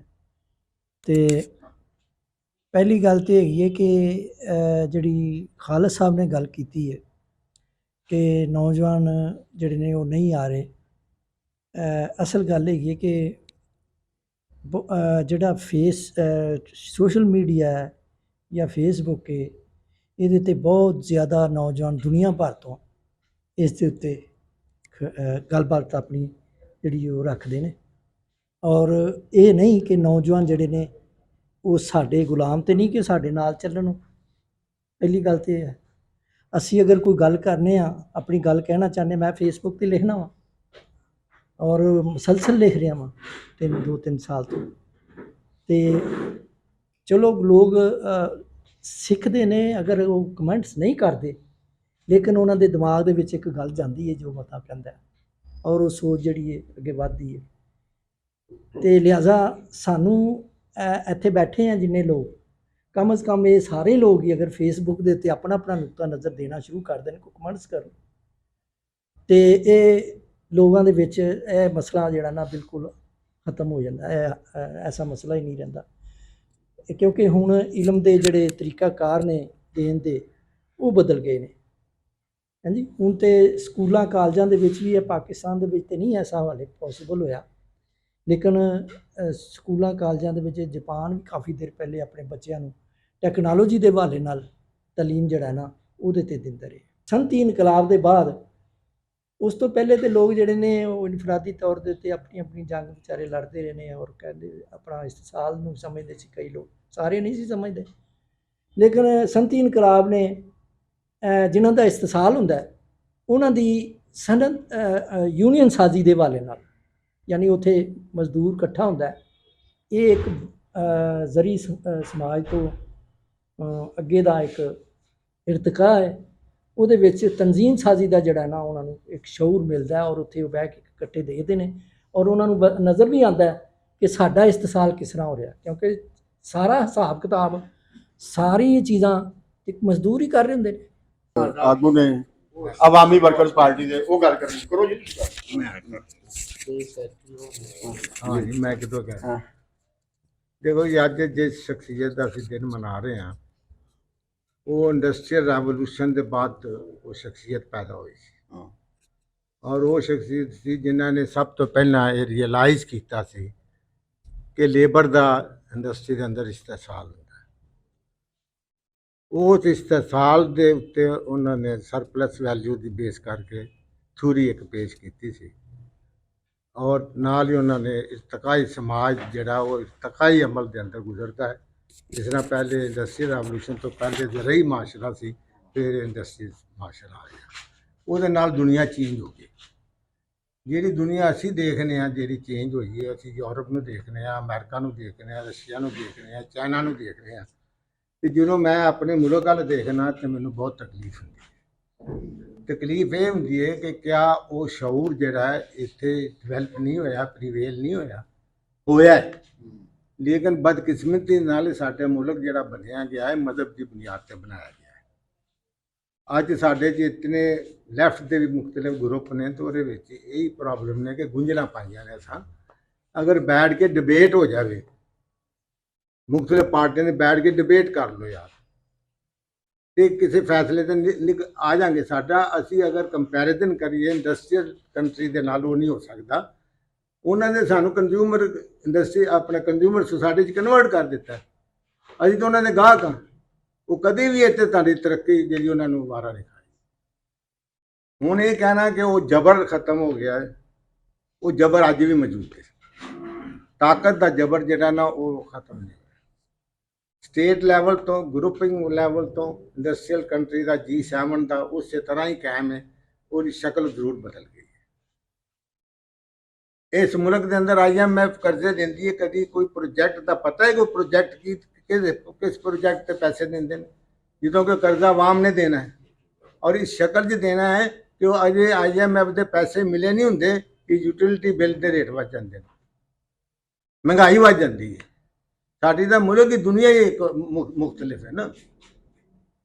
ਅਸੀਂ ਜਿਹੜੀ ਬਹਿਸ ਕਰਨੇ ਆ ਉਹ ਬਿਲਕੁਲ ਰਾਜਾ ਸਾਹਿਬ ਦੇ ਨਾਲ ਕਾਫੀ ਹੱਦ ਤੱਕ ਅਸੀਂ ਮੈਂ ਤਾਂ ਮੁਤਫਿਕ ਹਾਂ ਕਿ ਹੁਣ ਇਹ ਦੁਨੀਆ ਜਿਹੜੀ ਹੈ ਹੋਰ ਤਰ੍ਹਾਂ ਦੀ ਹੈ। ਲੇਕਿਨ ਅਸੀਂ ਇਹ ਨਹੀਂ ਫਰਾਮੋਸ਼ ਕਰ ਸਕਦੇ ਜੋ ਕਾਰਲ ਮਾਰਕਸ ਨੇ ਕਿਹਾ ਕਿ ਇਸਤਸਾਲ ਦਾ ਖਾਤਮਾ, ਬੇਸਿਕ ਨਵੀਆਂ ਗੱਲਾਂ ਕਰਨ ਦੀ ਲੋੜ ਕੋਈ ਨਹੀਂ। ਇਸਤਸਾਲ ਦਾ ਖਾਤਮਾ ਕਿਸ ਤਰ੍ਹਾਂ ਹੋਏਗਾ? ਅਗਰ ਜਿੱਦਾਂ ਦਾ ਇਸਤਸਾਲ ਹੁੰਦਾ ਹੈ ਉਹ ਬਾਸ਼ਊਰ ਹੋਣਗੇ ਤਾਂ ਉਹ ਆਪਣਾ ਰਾਈਟਸ ਲੈ ਲੈਣਗੇ। ਹੁਣ ਉਹਨਾਂ ਦੇ ਇੱਕ ਬਣਾ ਦਿੱਤਾ ਚਾਰਟਰ UNO ਦੇ ਅੰਦਰ ਕਿ ਹਿਊਮਨ ਰਾਈਟਸ ਇਹ ਹੈਗੇ ਨੇ।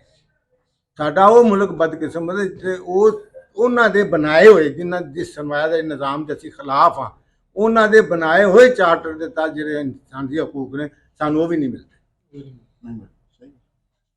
ਇਸੇ ਤਰ੍ਹਾਂ ਸਾਡੇ ਮੁਲਕ ਦੇ ਅੰਦਰ ਆਇਨ ਦੇ ਅੰਦਰ ਜਿਹੜੇ ਇਸ ਮੁਲਕ ਦੀ ਆਵਾਮ ਦੇ ਹਕੂਕ ਨੇ, ਜਿਹੜੇ ਆਇਨ ਦੇ ਅੰਦਰ ਲਿਖਿਆ ਹੋਇਆ ਹੈ, ਉਹ ਸਾਡੇ ਆਪਣੇ ਮੁਲਕ 'ਚ ਨਹੀਂ ਮਿਲਦੇ।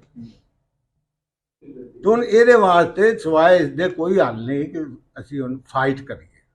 ਹੁਣ ਫਾਈਟ ਦੋ ਤਰ੍ਹਾਂ ਦੀ ਹੈ। ਇੱਕ ਲੈਫਟਿਸਟਾਂ ਦੀ ਫਾਈਟ ਸੀ ਵੈਪਨ ਦੇ ਨਾਲ ਇਨਕਲਾਬ ਲੈ ਆਓ। ਅਗਰ ਉਹ ਮੁਮਕਿਨ ਨਹੀਂ ਤੇ ਪਾਕਿਸਤਾਨ ਦੇ ਅੰਦਰ ਤਾਂ ਮੈਂ ਸਮਝਣਾ ਡੈਮੋਕ੍ਰੈਟਿਕ ਤਰੀਕੇ ਨਾਲ ਵੀ ਮੈਨੂੰ ਨਹੀਂ ਨਜ਼ਰ ਆਉਂਦਾ। तमाम ਲੈਫਟ ਦੀਆਂ ਪਾਰਟੀਆਂ ਪਹਿਲਾਂ ਇਹ ਫੈਸਲਾ ਕਰਨ ਕਿ ਇਸ ਮੁਲਕ ਦੇ ਅੰਦਰ ਜਿਹੜੀ ਤਬਦੀਲੀ ਲਿਆਉਣੀ ਹੈ ਉਹਦਾ ਤਰੀਕੇਕਾਰ ਕੀ ਹੋਏਗਾ। ਅਗਰ ਡੈਮੋਕ੍ਰੈਟਿਕ ਤਰੀਕਾ ਅਖਤਿਆਰ ਕਰਨਾ ਹੈ, ਇੰਡੀਆ ਦੇ ਅੰਦਰ CPI ਨੇ ਡੈਮੋਕ੍ਰੈਟਿਕ ਤਰੀਕਾ ਵੀ ਅਖਤਿਆਰ ਕੀਤਾ, ਉਹ ਅਸੈਂਬਲੀਆਂ 'ਚ ਗਿਆ, ਉਹਨਾਂ ਗੌਰਮੈਂਟਾਂ ਵੀ ਬਣਾਈਆਂ। ਸਾਡੇ 'ਚ ਉਹ ਵੀ ਨਹੀਂ ਤੇ ਅਸੀਂ ਉਹ ਵੈਪਨ ਵਾਲਾ ਜਿਹੜਾ ਰੈਵੋਲੂਸ਼ਨ ਹੈ ਉਹਦਾ ਅਸੀਂ ਤਸੱਵਰ ਵੀ ਨਹੀਂ ਕਰ ਸਕਦੇ, ਪੋਸੀਬਲ ਨਹੀਂ ਹੈ। ਤੇ ਉਹਦੇ 'ਚ ਲੋਕਾਂ ਨੂੰ ਮੋਰ ਵੇਸਟ ਕਰਨ ਦਾ ਹੈਗਾ। ਡੈਮੋਕ੍ਰੈਟਿਕ ਤਰੀਕੇ ਨਾਲ ਸੋਚਿਆ ਜਾਏ ਕਿ ਇਹਨਾਂ ਨੂੰ ਕਿਸ ਤਰੀਕੇ ਨਾਲ ਬਾਸ਼ਊਰ ਕਰੀਏ ਤੇ ਆਪਣੇ ਵੋਟ ਦੀ ਤਾਕਤ ਦੇ ਨਾਲ ਤਬਦੀਲੀ ਲਿਆਓ। ਇਹ ਪੁਰਅਮਨ ਤਬਦੀਲੀ ਹੈ। ਲੇਕਿਨ ਮੁਸ਼ਕਲ ਇਹ ਹੈਗੀ ਹੈ ਕਿ ਅਸੀਂ ਲੈਫਟ ਦੀਆਂ ਪਾਰਟੀਆਂ ਫੈਸਲਾ ਨਹੀਂ ਕਰ ਸਕਦੇ, ਜਿਹਨੂੰ ਕਿ ਇੰਡੀਆ ਦੇ ਅੰਦਰ ਉਹਨਾਂ ਬਹੁਤ ਪਹਿਲੇ ਦਾ ਫੈਸਲਾ ਕਰ ਲਿਆ। ਮੈਂ 97 'ਚ ਗਿਆ ਸੀ ਤੇ ਉਹਨਾਂ ਵੀ ਗੁਜਰਾਲ ਦੀ ਹੁਕੂਮਤ ਸੀ। ਉਹਨਾਂ ਨੇ ਫੈਸਲਾ ਕਰ ਲਿਆ ਕਿ ਇਲੈਕਸ਼ਨ 'ਚ ਵੀ ਜਾਂਦੇ ਨੇ तो ਦੂਸਰਾ ਕੰਮ ਵੀ ਕਰਦੇ ਸੀ। ਸਾਡੇ ਮੁਲਕ 'ਚ ਮੁਸ਼ਕਿਲ ਹੈਗੀ ਹੈ ਕਿ ਜਿਹੜੀ ਇਹਨਾਂ ਨੇ ਮਾਨ ਸਾਹਿਬ ਨੇ ਗੱਲ ਕੀਤੀ ਹੈ ਕਿ ਅਗਰ ਇੱਕ ਜਿਹੜੀ ਸਾਇੰਸੀ ਤਰੱਕੀ ਹੈ ਨਾ ਜਿਹੜੀ ਬਹੁਤ ਜ਼ਿਆਦਾ, ਉਹਦੇ ਅੰਦਰ ਉਹਨਾਂ ਨੂੰ ਉਹਨਾਂ ਦੀ ਆਬਾਦੀ ਘੱਟ ਹੈ ਤੇ ਉਹਨਾਂ ਨੇ ਬਹੁਤ ਸਾਰੀਆਂ ਸਕੀਮਾਂ ਆਵਾਮ ਵਾਸਤੇ ਕੱਢੀਆਂ ਗਈਆਂ। ਉਹਨੂੰ ਹੈਲਥ ਦੇ ਇੰਸ਼ੋਰੈਂਸ ਦੇ ਵਿੱਚ ਉਹਨਾਂ ਨੂੰ ਫੈਸਿਲਿਟੀ ਮਿਲਦੀ ਹੈ ਕਿ ਉਹਨਾਂ ਨੂੰ ਮੌਰਗੇਜ ਘਰ ਮਿਲ ਜਾਂਦੇ ਨੇ। ਬਹੁਤ ਘੱਟ ਲੋਕ ਨੇ, ਯੂਰਪ ਦੇ ਅੰਦਰ ਜ਼ਿਆਦਾ ਲੋਕ ਨੇ, ਲੇਕਿਨ ਅਮਰੀਕਾ ਦੇ ਅੰਦਰ ਕਿਰਾਏ ਦੇ ਲੋਕ ਬਹੁਤ ਘੱਟ ਨੇ, ਨਾਟ ਮੋਰ ਦੈਨ 2 or 3%। ਸਭ ਨੂੰ ਉਹਦੀ ਸੈਲਰੀ ਦੇ ਮੁਤਾਬਕ ਮੌਰਗੇਜ ਤੇ ਘਰ ਮਿਲ ਜਾਂਦੇ। ਔਰ ਫਰਜ਼ ਕਰੋ ਇੱਕ ਬੈਂਕ ਰੋਸ਼ਨ ਲਾਲ ਦਾ ਬੈਂਕ ਕੋਲ ਮੈਂ 10% ਤੇ ਲਿਆ ਤੇ ਦੂਸਰਾ ਆਪਣਾ ਸ਼ਫੀਕ ਸਾਹਿਬ ਦਾ ਬੈਂਕ ਕਹਿੰਦਾ ਤੁਸੀਂ 10 ਤੇ ਲਿਆ ਤੇ ਯਾਰ ਮੈਂ ਤੈਨੂੰ 8 ਤੇ ਦੇਣਾ ਵਾ। ਉਹਨਾਂ ਦੇ ਕੰਪੀਟੀਸ਼ਨ ਇੱਥੋਂ ਤੱਕ ਹੁੰਦਾ ਕਿ ਉਹ 6% ਦਿੰਦੇ ਨੇ। ਇੱਥੇ ਦੀ ਐਸਾ ਗੁੰਝਲ ਹੈ ਕਿ ਇੱਕ ਤੇ ਸਾਨੂੰ ਇਹਨਾਂ ਨੇ ਇੰਟਰਨੈਸ਼ਨਲ ਲੈਵਲ ਦੇ ਉੱਤੇ ਇਸ ਮੁਲਕ ਨੂੰ ਇਹਨਾਂ ਨੇ ਆਪਣੀ ਕੰਜ਼ਿਊਮਰ ਸੁਸਾਇਟੀ ਬਣਾਇਆ ਹੈ ਔਰ ਉਹ ਇੱਥੇ ਜਿਹੜੀਆਂ ਕਿਆਦਤਾਂ ਜਿਹੜੇ ਹਕੂਮਤ ਕਰਦੇ ਨੇ ਸਾਡੇ ਉੱਤੇ ਉਹ ਉਹਨਾਂ ਦੇ ਹੀ ਪਰਵਰਤਾ ਹੁੰਦੇ ਨੇ, ਉਹਨਾਂ ਦੇ ਪ੍ਰੋਗਰਾਮ ਤੇ ਕੰਮ ਕਰਦੇ ਨੇ। ਇਸ ਵਾਸਤੇ ਨਾ ਰਿਆਸਤ ਕੋਲ ਆਵਾਮ ਵਾਸਤੇ ਕੋਈ ਹੈ ਤੇ ਆਵਾਮ ਕੀ ਕਰੇ। ਹੁਣ ਆਵਾਮ ਨੂੰ ਟੈਕਸ ਇਨਡਾਇਰੈਕਟ ਟੈਕਸ ਤੇ ਆਵਾਮ ਬਹੁਤ ਦਿੰਦੀ, ਰਿਆਸਤ ਝੂਠ ਬੋਲਦੀ ਹੈ। ਇਹ ਕਿਉਂ ਨਹੀਂ ਲੈਂਦੇ ਮੌਲਵੀਆਂ ਕੋ ਟੈਕਸ, ਇਹ ਕਿਉਂ ਨਹੀਂ ਲੈਂਦੇ ਤਾਜਰਾਂ ਕੋ ਟੈਕਸ। ਸਾਡਾ ਤੇ ਜਿਹੜਾ ਸੇਲ ਟੈਕਸ ਅਸੀਂ ਦਿੰਦੇ ਹਾਂ, ਹੋਨੈਸਟਲੀ ਮੈਂ ਕਹਿੰਦਾ ਚੈਲੰਜ ਕਰਨਾ ਕਿ ਅਗਰ ਕੋਕ ਦਾ ਜਿਹੜਾ ਅਸੀਂ ਦਿੰਦੇ ਹਾਂ 17% ਸੇਲ ਟੈਕਸ, ਉਹ ਜਿਹੜਾ ਉਹ ਖਾ ਜਾਂਦਾ ਹੈ, ਪੈਪਸੀ ਵਾਲਾ ਖਾ ਜਾਂਦਾ ਹੈ, ਰਿਆਸਤ ਨੂੰ ਨਹੀਂ ਮਿਲਦਾ। ਕਿਉਂਕਿ ਉੱਥੇ ਜਿਹੜਾ ਸਾਈਜ਼ ਦਾ ਬੰਦਾ ਬੈਠਾ ਹੈ ਨਾ, ਉਹ ਜਦੋਂ ਟਰੱਕ ਨਿਕਲਦੇ ਨੇ ਨਾ, ਉਹ ਕਹਿੰਦਾ 100 ਨਿਕਲੇ ਨੇ, ਉਹ ਨਿਕਲਦੇ 500 ਨੇ, ਉਹ 100 ਲਿਖਦਾ ਹੈ। ਤੇ ਆਵਾਮ ਕੋ ਤਾਂ ਸਾਰਾ ਟੈਕਸ ਲੈ ਲੈਂਦੇ। ਇਹ ਜਿਹੜਾ ਸੇਲ ਟੈਕਸ ਦਾ ਬਹੁਤ ਵੱਡਾ ਜ਼ੁਲਮ ਇਸ ਮੁਲਕ ਦੇ ਅੰਦਰ, ਕਿ ਮੈਡੀਸਨ ਦੇ ਉੱਤੇ ਵੀ ਸੇਲ ਟੈਕਸ। ਕਦੀ ਸੋਚਿਆ ਇਹ ਤੁਸੀਂ? ਯੂਟਿਲਿਟੀ ਬਿੱਲਾਂ ਦੇ ਸੇਲ ਟੈਕਸ, ਔਰ ਹੋਰ ਕਈ ਇਹਨਾਂ ਮੱਦਾਂ ਦੇ ਵਿੱਚ ਪੈਸੇ ਇਤਨਾ ਵਧਾ ਹੈ ਕਿ ਹੁਣ ਆਵਾਮ ਦੇ ਅੰਦਰ ਇੰਨਾ ਸ਼ੌਰ ਨੇ, ਛੱਡ ਦਿਓ ਸੋਸ਼ਲਿਜ਼ਮ, ਛੱਡ ਦਿਓ, ਇਹਨਾਂ ਨੂੰ ਇੰਨਾ ਸ਼ੌਰ ਨਹੀਂ ਹੈਗਾ ਕਿ ਯਾਰ ਮੇਰਾ ਇਕਤਸਾਦ ਡਾਇਰੈਕਟ ਹੋ ਰਿਹਾ, ਮੈਂ ਬਿਜਲੀ ਦਾ ਬਿੱਲ ਨਹੀਂ ਦੇ ਸਕਦਾ। ਉਹ ਨਹੀਂ ਬਾਹਰ ਨਿਕਲਦਾ। ਕਿਉਂ? ਇੱਕ ਤਾਂ ਉਹਨੂੰ ਬੇਸਿਕ ਬਚਪਨ ਤੋਂ ਕੰਨ 'ਚ ਜਿਹੜੀ ਅਜ਼ਾਨ ਦਿੱਤੀ ਜਾਂਦੀ, ਉਹਨੂੰ ਭੈਣ ਚੋਂ ਨਹੀਂ ਪੜ੍ਹਾਇਆ ਹੀ ਜਾਂਦਾ ਯਾਰ ਅੱਲਾ ਰੱਖ ਕੇ, ਤੇ ਲੈ ਲਓ ਫਿਰ ਅੱਲਾ ਕੋਲ ਰਿਜ਼ਕ ਇਸ ਤਰ੍ਹਾਂ ਨਹੀਂ ਮਿਲਣਾ। ਜਿਨ੍ਹਾਂ ਇਨਸਾਨਾਂ ਨੇ ਸਟਰਗਲ ਕੀਤੀ ਹੈ, ਉਹਨਾਂ ਆਪਣਾ ਹੱਕ ਲਿਆ ਹੈ, ਉਹ ਤੋਂ ਖੁਸ਼ਹਾਲ ਜ਼ਿੰਦਗੀ ਗੁਜ਼ਾਰਦੇ ਨੇ। ਇੱਥੇ ਨਾ ਇੱਥੇ ਐਜੂਕੇਸ਼ਨ ਹੈ, ਉਹ ਪ੍ਰਾਈਵੇਟ ਸੈਕਟਰ ਹੈ। ਉਹ ਪ੍ਰਾਈਵੇਟ ਸੈਕਟਰ ਲੈ ਲਓ, ਮੇਰੀ ਪੋਤੀ ਜਾਂਦੀ ਜੇ ਪ੍ਰਾਈਵੇਟ ਸੈਕਟਰ 'ਚ ਸਕੂਲ ਹੈ, ਅਜੇ ਉਹ ਨਰਸਰੀ 'ਚ 12,000 ਰੁਪਇਆ। ਮੈਂ ਕਿਹਾ ਦਿਓ ਬਈ, ਤੁਸੀਂ ਦੇ ਸਕਦੇ ਹੋ, ਮੈਂ ਤਾਂ ਨਹੀਂ ਦਿੰਦਾ। ਇਹਨੂੰ ਅੰਦਾਜ਼ਾ ਕਰੋ। ਔਰ ਸਟਾਰ ਬਣਾ ਕੇ ਟੀਚਰਾਂ ਖੁਸ਼ ਕਰ ਦਿੰਦੀਆਂ ਨੇ ਪੇਰੈਂਟਸ ਨੂੰ, ਮੰਮੀ ਡੈਡੀ ਸਕੂਲ ਨੇ ਸਾਰੇ ਪ੍ਰਾਈਵੇਟ। ਉਤਲੇ ਲੈਵਲ ਤੇ ਚਲੇ ਜਾਓ ਤੇ ਲੰਮ ਤੇ LSC ਚਲੋ ਸਮਝ ਆਉਂਦੀ ਹੈ। ਬਾਕੀ ਥੱਲੇ ਤੇ ਸਾਰਾ ਕੁਝ ਵੀ ਨਹੀਂ ਹੈਗਾ ਯਾਰ, ਉਹਨਾਂ ਦਾ ਐਜੂਕੇਸ਼ਨ ਸਿਸਟਮ ਹੀ ਨਹੀਂ ਹੈਗਾ। ਨਾ ਇੱਥੇ ਹੈਲਥ ਸਟਰਕਚਰ ਹੈ, ਨਾ ਇੱਥੇ ਐਜੂਕੇਸ਼ਨ ਸਿਸਟਮ ਹੈ। ਸੀਵਰੇਜ ਤੁਹਾਡਾ ਇਨਸ਼ਾਅੱਲਾ ਤਾਲਾ ਅਗਲੇ 5 ਸਾਲ ਬਾਅਦ ਸੀਵਰੇਜ ਲਾਹੌਰ ਦਾ ਬਹਿ ਗਿਆ, ਇਹ ਜੀ ਗਰਕ ਹੋ ਜਾਣਾ। ਗਾਰਬੇਜ ਨੇ ਨਹੀਂ ਸਾਨੂੰ ਛੱਡਣਾ। ਅੱਜ ਬੜਾ ਪੋਸ਼ ਇਲਾਕਾ ਕਹਿੰਦਾ, ਲਾਮਾ ਇਕਬਾਲ ਦਾ ਬੜਾ ਪੋਸ਼ ਇਲਾਕਾ ਹੈ, ਚਲੋ ਜੀ ਉੱਥੇ ਘਰ ਬਣਾ ਲੈਂਦੇ ਆ। ਤੁਹਾਡੇ ਘਰ ਦੇ ਬਾਹਰ ਊੜੀਆਂ ਲੱਗੀਆਂ ਜੀ, ਕੋਈ ਚੁੱਕਦਾ ਨਹੀਂ। ਸੀਵਰੇਜ ਖਰਾਬ ਹੋ ਜਾਂਦਾ। ਔਰ ਇਤਨੇ ਲੋਕ ਅਜੀਬ ਤਰ੍ਹਾਂ ਦੇ ਨੇਚਰ ਦੇ ਹੋ ਗਏ ਨੇ ਕਿ ਲੋਕ ਕੰਪਲੇਨ ਨਹੀਂ ਕਰਦੇ ਯਾਰ, 4 ਬੰਦੇ ਜਾਓ ਵਾਸਤੇ, ਇਸ ਤਰ੍ਹਾਂ ਨਹੀਂ ਕਰਦੇ। ਤੇ ਉਹ ਫਿਰ ਜਿਸ ਤਰ੍ਹਾਂ ਦਾ ਕਹਿੰਦੇ ਮਾਸ਼ਰਾ ਹੀ ਕਰਪਟ। ਹੁਣ ਸਾਡਾ ਜਿਹੜਾ ਸੋਸ਼ਲਿਜ਼ਮ ਸੀ, ਬੇਸ ਕਰਦਾ ਸੀ ਟ੍ਰੇਡ ਯੂਨੀਅਨ ਤੇ ਟ੍ਰੇਡ ਯੂਨੀਅਨ ਦਾ ਵੇਖ ਲਓ ਸਾਡੇ ਸਾਹਮਣੇ। ਮੈਂ ਕੀ ਕਿਹਦਾ ਨਾਂ ਲੈ ਕੇ ਕੀ ਕਰਦੇ ਨੇ। ਦੋਸਤਾਂ ਨੇ ਬਹੁਤ ਪੁਰਮਗਜ਼ ਗੱਲਾਂ ਕੀਤੀਆਂ ਨੇ। ਗਫੂਰ ਸਾਹਿਬ, ਤੁਹਾਡੇ ਵਾਸਤੇ ਹੀ ਤੇ ਮੈਂ ਬੋਲਣ ਲੱਗ। ਸ਼ਖਸੀਅਤ ਦਾ ਅੱਜ ਅਸੀਂ 225ਵਾਂ ਦਿਨ ਮਨਾ ਰਹੇ ਹਾਂ। ਉਹਦੀਆਂ ਦਰਿਆਫਤਾਂ ਦੇ ਉੱਤੇ ਮੇਰੇ ਹਿਸਾਬ ਨਾਲ ਉਸ ਅੰਦਾਜ਼ ਵਿੱਚ ਗੱਲ ਸ਼ਾਇਦ ਨਹੀਂ ਹੋਈ। ਪਹਿਲੀ ਗੱਲ ਤੇ ਇਹ ਹੈ ਕਿ ਉਹ ਸ਼ਖਸ ਐਵੋਲੂਸ਼ਨ ਦੇ ਉੱਤੇ, ਹਾਲਾਂ ਉਹਨੇ ਪੜ੍ਹਿਆ ਕੁਝ ਹੋਰ ਸੀ, ਆਪਣੇ ਟੀਚਰ ਦੇ ਤੇ ਫਲਸਫੇ ਔਰ ਜਿਹੜਾ ਪੜ੍ਹਿਆ ਸੀ ਖਿਆਲ ਪ੍ਰਸਤੀ, ਉਹਦੇ ਬਿਲਕੁਲ ਅਗੇਂਸਟ 200 ਸਾਲ 300 ਸਾਲ ਦੇ ਬਾਅਦ ਜਿਹੜਾ ਉਹਦਾ ਤਜਰਬੇ ਦਾ ਨਿਚੋੜ ਸੀ। ਉਹਨੇ ਐਵੋਲੂਸ਼ਨਰੀ ਪ੍ਰੋਸੈਸ ਨੂੰ, ਕਿ ਕਿਸ ਤਰੀਕੇ ਨਾਲ ਦੁਨੀਆ ਆਈ, ਕਿਸ ਤਰ੍ਹਾਂ ਇਹਦੀ ਸਾਖਤ ਵਧੀ, ਕਿਸ ਤਰ੍ਹਾਂ ਇਹ ਤਬਦੀਲ ਹੁੰਦੀ ਗਈ, ਇੱਕ ਤਾਂ ਐਵੋਲੂਸ਼ਨਰੀ ਪ੍ਰੋਸੈਸ। ਦੂਸਰਾ ਉਹਨੇ ਇਹ ਦੇਖਿਆ ਕਿ ਕੈਪੀਟਲ ਫਾਰਮੇਸ਼ਨ, ਦੁਨੀਆ ਦੇ ਵਿੱਚ ਕੈਪੀਟਲ ਹੈਗਾ ਸੀ। ਕੋਈ ਤੇ ਗੁਲਾਮ ਚੁੱਕ ਕੇ ਲਿਆਇਆ ਸੀ ਅਫਰੀਕਾ ਤੋਂ, ਕੁਝ ਨੇ ਸੋਨਾ ਲੁੱਟ ਲਿਆ ਸੀ। ਉਹਦਾ ਕਹਿਣਾ ਸੀ ਕਿ ਕੈਪੀਟਲ ਦੀ ਹਿਊਮਨ ਸੋਰਸ ਜਿਹੜਾ ਹੈਗਾ ਉਹ ਕੈਪੀਟਲ ਹੈ। ਇਨਸਾਨੀ ਮਿਹਨਤ ਨੂੰ ਐਕਸਪਲੋਇਟ ਕਰਦੇ ਨੇ, ਜਿਹੜੀ ਚੀਜ਼ ਬਣਾਉਂਦੇ ਨੇ ਉਹ 100 ਗੁਣਾ ਮਹਿੰਗੀ ਵੇਚਦੇ ਨੇ, ਤੇ ਜਿਹੜਾ ਹੈਗਾ ਮਜ਼ਦੂਰ ਉਹਨੂੰ ਰੁਪਈਆ 2 ਰੁਪਈਏ ਤੇ ਟਾਲ ਕਿ ਇਹ ਸਰਪਲਸ ਵੈਲਿਊ ਜਿਹੜੀ ਹੈ ਇਹਦੀ ਅਕੂਮੂਲੇਸ਼ਨ ਕਰਕੇ ਤੇ ਕੈਪੀਟਲ ਫਾਰਮੇਸ਼ਨ ਹੁੰਦੀ। ਉਹਦਾ ਇੱਕ ਇਹ ਅਪਰੋਚ ਸੀ। ਉਹਦੇ ਨਾਲ ਫਿਰ ਉਹਨੇ ਜਿਸਲੇ ਇਹ ਖਿਆਲ ਪ੍ਰਸਤੀ ਤੋਂ ਨਿਕਲਿਆ ਤੇ ਉਹਨੇ ਐਵੋਲੂਸ਼ਨ ਦੀ ਬੁਨਿਆਦ ਰੱਖੀ, ਤੇ ਉਹ ਆਈ ਡਾਇਲੈਕਟਿਕਸ ਦੇ ਉੱਤੇ, ਜਦਲੀਆਤ ਦੇ ਉੱਤੇ। ਜਦਲੀਆਤ ਦੇ ਉਹਨੇ ਪ੍ਰਿੰਸੀਪਲ ਤੈਅ ਕਰ, ਔਰ ਇਹ ਦੁਨੀਆ ਨੇ ਜਿਹੜੇ ਗਏ ਨੇ ਸਾਇੰਸਦਾਨਾਂ ਨੇ ਮੰਨੇ। ਪਹਿਲੀ ਗੱਲ ਹੈਗੀ ਹੈ ਕਿ ਦੁਨੀਆ ਦੇ ਵਿੱਚ ਹਰ ਚੀਜ਼ ਹਰ ਵਕਤ ਹਰਕਤ ਵਿੱਚ ਸਾਕਨ ਕੋਈ ਚੀਜ਼ ਨਹੀਂ।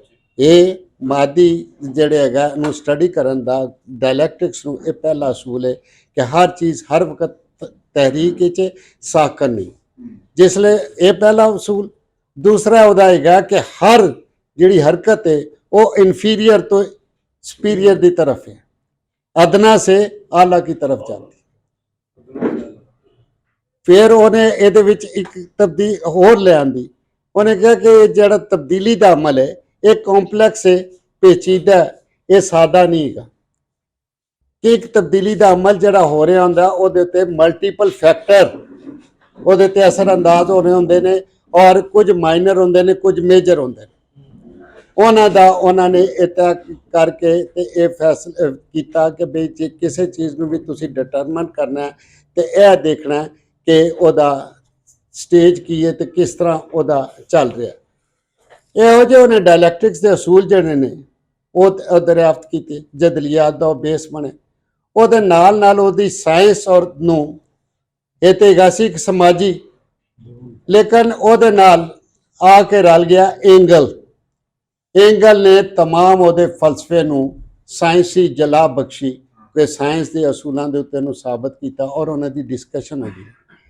ਤੀਸਰਾ ਇੱਕ ਮੋੜ ਆਇਆ, ਇੱਕ ਦਾਨਸ਼ਵਰ ਡਾਰਵਨ ਪੈਦਾ ਹੋਇਆ, ਉਹਨੇ ਉਹਦੇ ਫਲਸਫੇ ਦੇ ਉੱਤੇ ਮੋਹਰ ਹੀ ਲਾ ਕੇ ਤੇ ਮਾਰ ਦਿੱਤੀ ਕਿ ਦੁਨੀਆ ਕਿਸ ਤਰ੍ਹਾਂ ਬਣੀ। ਇਹ ਫਲਸਫਾ ਹੋਇਆ ਨਾ ਕਿ ਤੇ ਚੀਜ਼ਾਂ ਜਿਹੜੀਆਂ ਨੇ ਕਿ ਇਹ ਉਹਨਾਂ ਦੀਆਂ ਤਹਿਰੀਕ ਦੇ ਵਿੱਚ, ਔਰ ਉਸ ਤੋਂ ਬਾਅਦ ਉਹਨਾਂ ਨੇ ਇੱਕ ਜਿਹੜੀ ਕੀ ਸੀ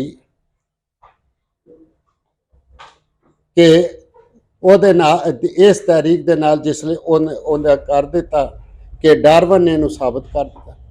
ਉਹਦੇ 'ਚ ਉਹਨਾਂ ਨੇ ਇੱਕ ਪੋਲੀਟੀਕਲ ਇਕਨੋਮੀ, ਤੁਹਾਡੀ ਡਿਸਟਰਬੈਂਸ ਦੀ ਵਜ੍ਹਾ ਨਾਲ ਮੈਂ ਬੜਾ ਡਿਸਟਰਬ ਹੋ ਰਿਹਾ, ਮੇਰਾ ਸੀਕੁਐਂਸ ਸੀ, ਉਹਦੇ ਵਿੱਚ ਪੋਲੀਟੀਕਲ ਇਕਨੋਮੀ ਉਹਨੇ ਲਿਖੀ। ਪੋਲੀਟੀਕਲ ਇਕਨੋਮੀ ਦੇ ਨਾਲ ਉਹਨੇ ਬੜੇ ਗ੍ਰਾਫ ਦੱਸੇ।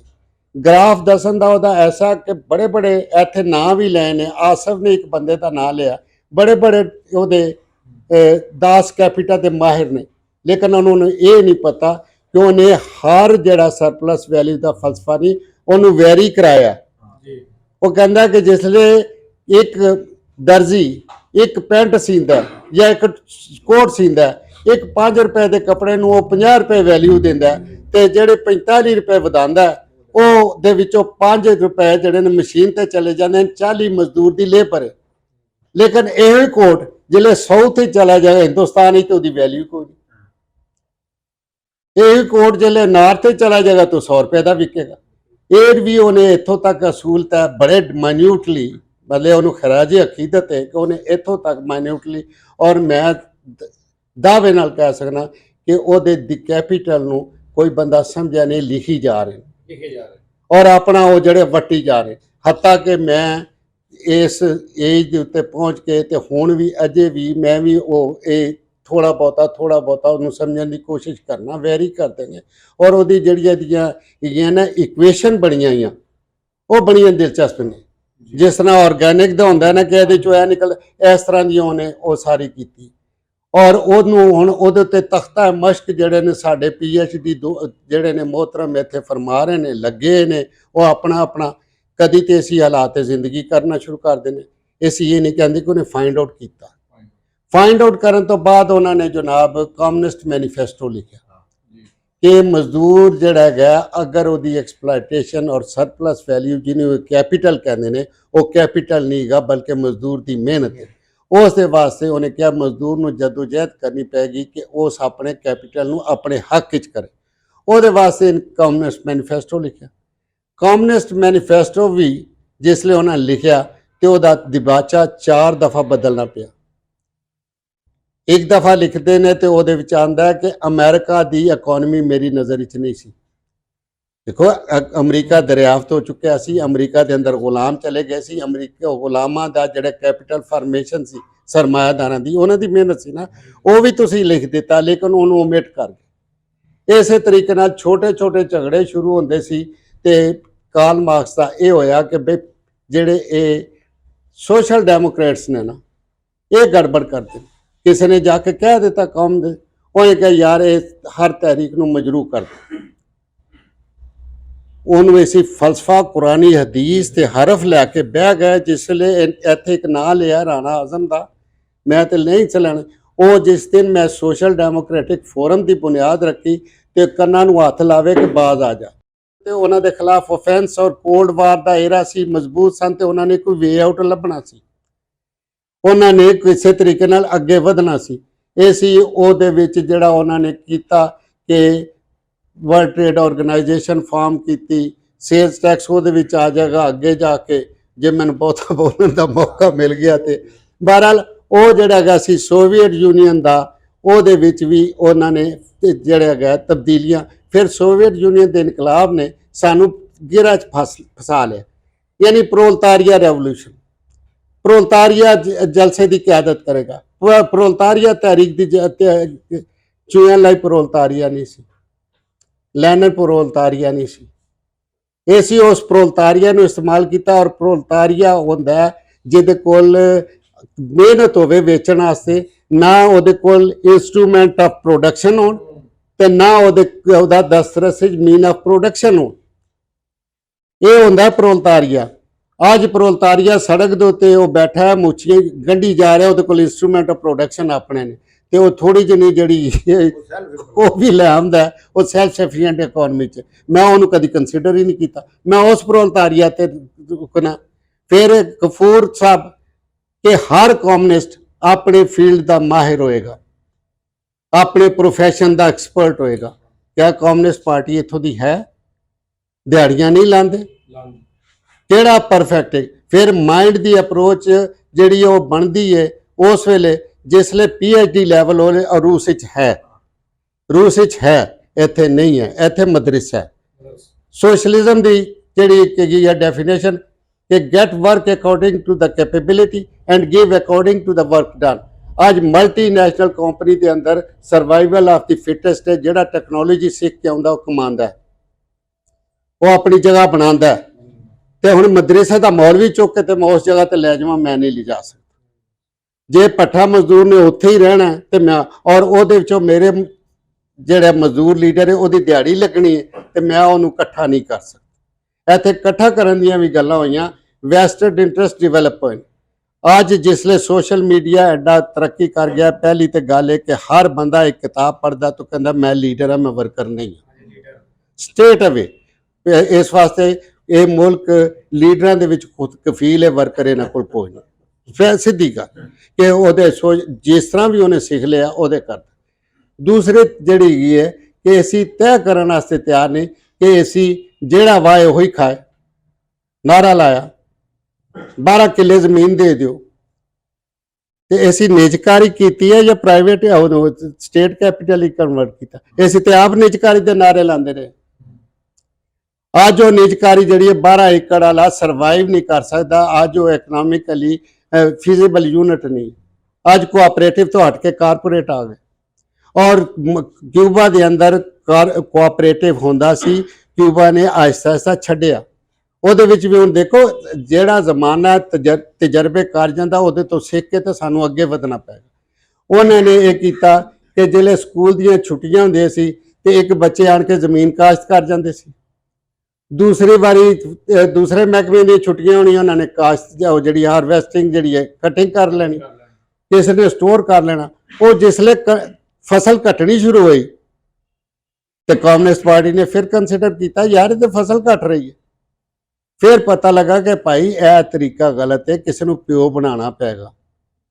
कोई तो इत्थे बैठे जिहड़ा काश्त भी करे, जिहड़ा कट्टे भी, जिहड़ा ऐसी वो तजर्बे।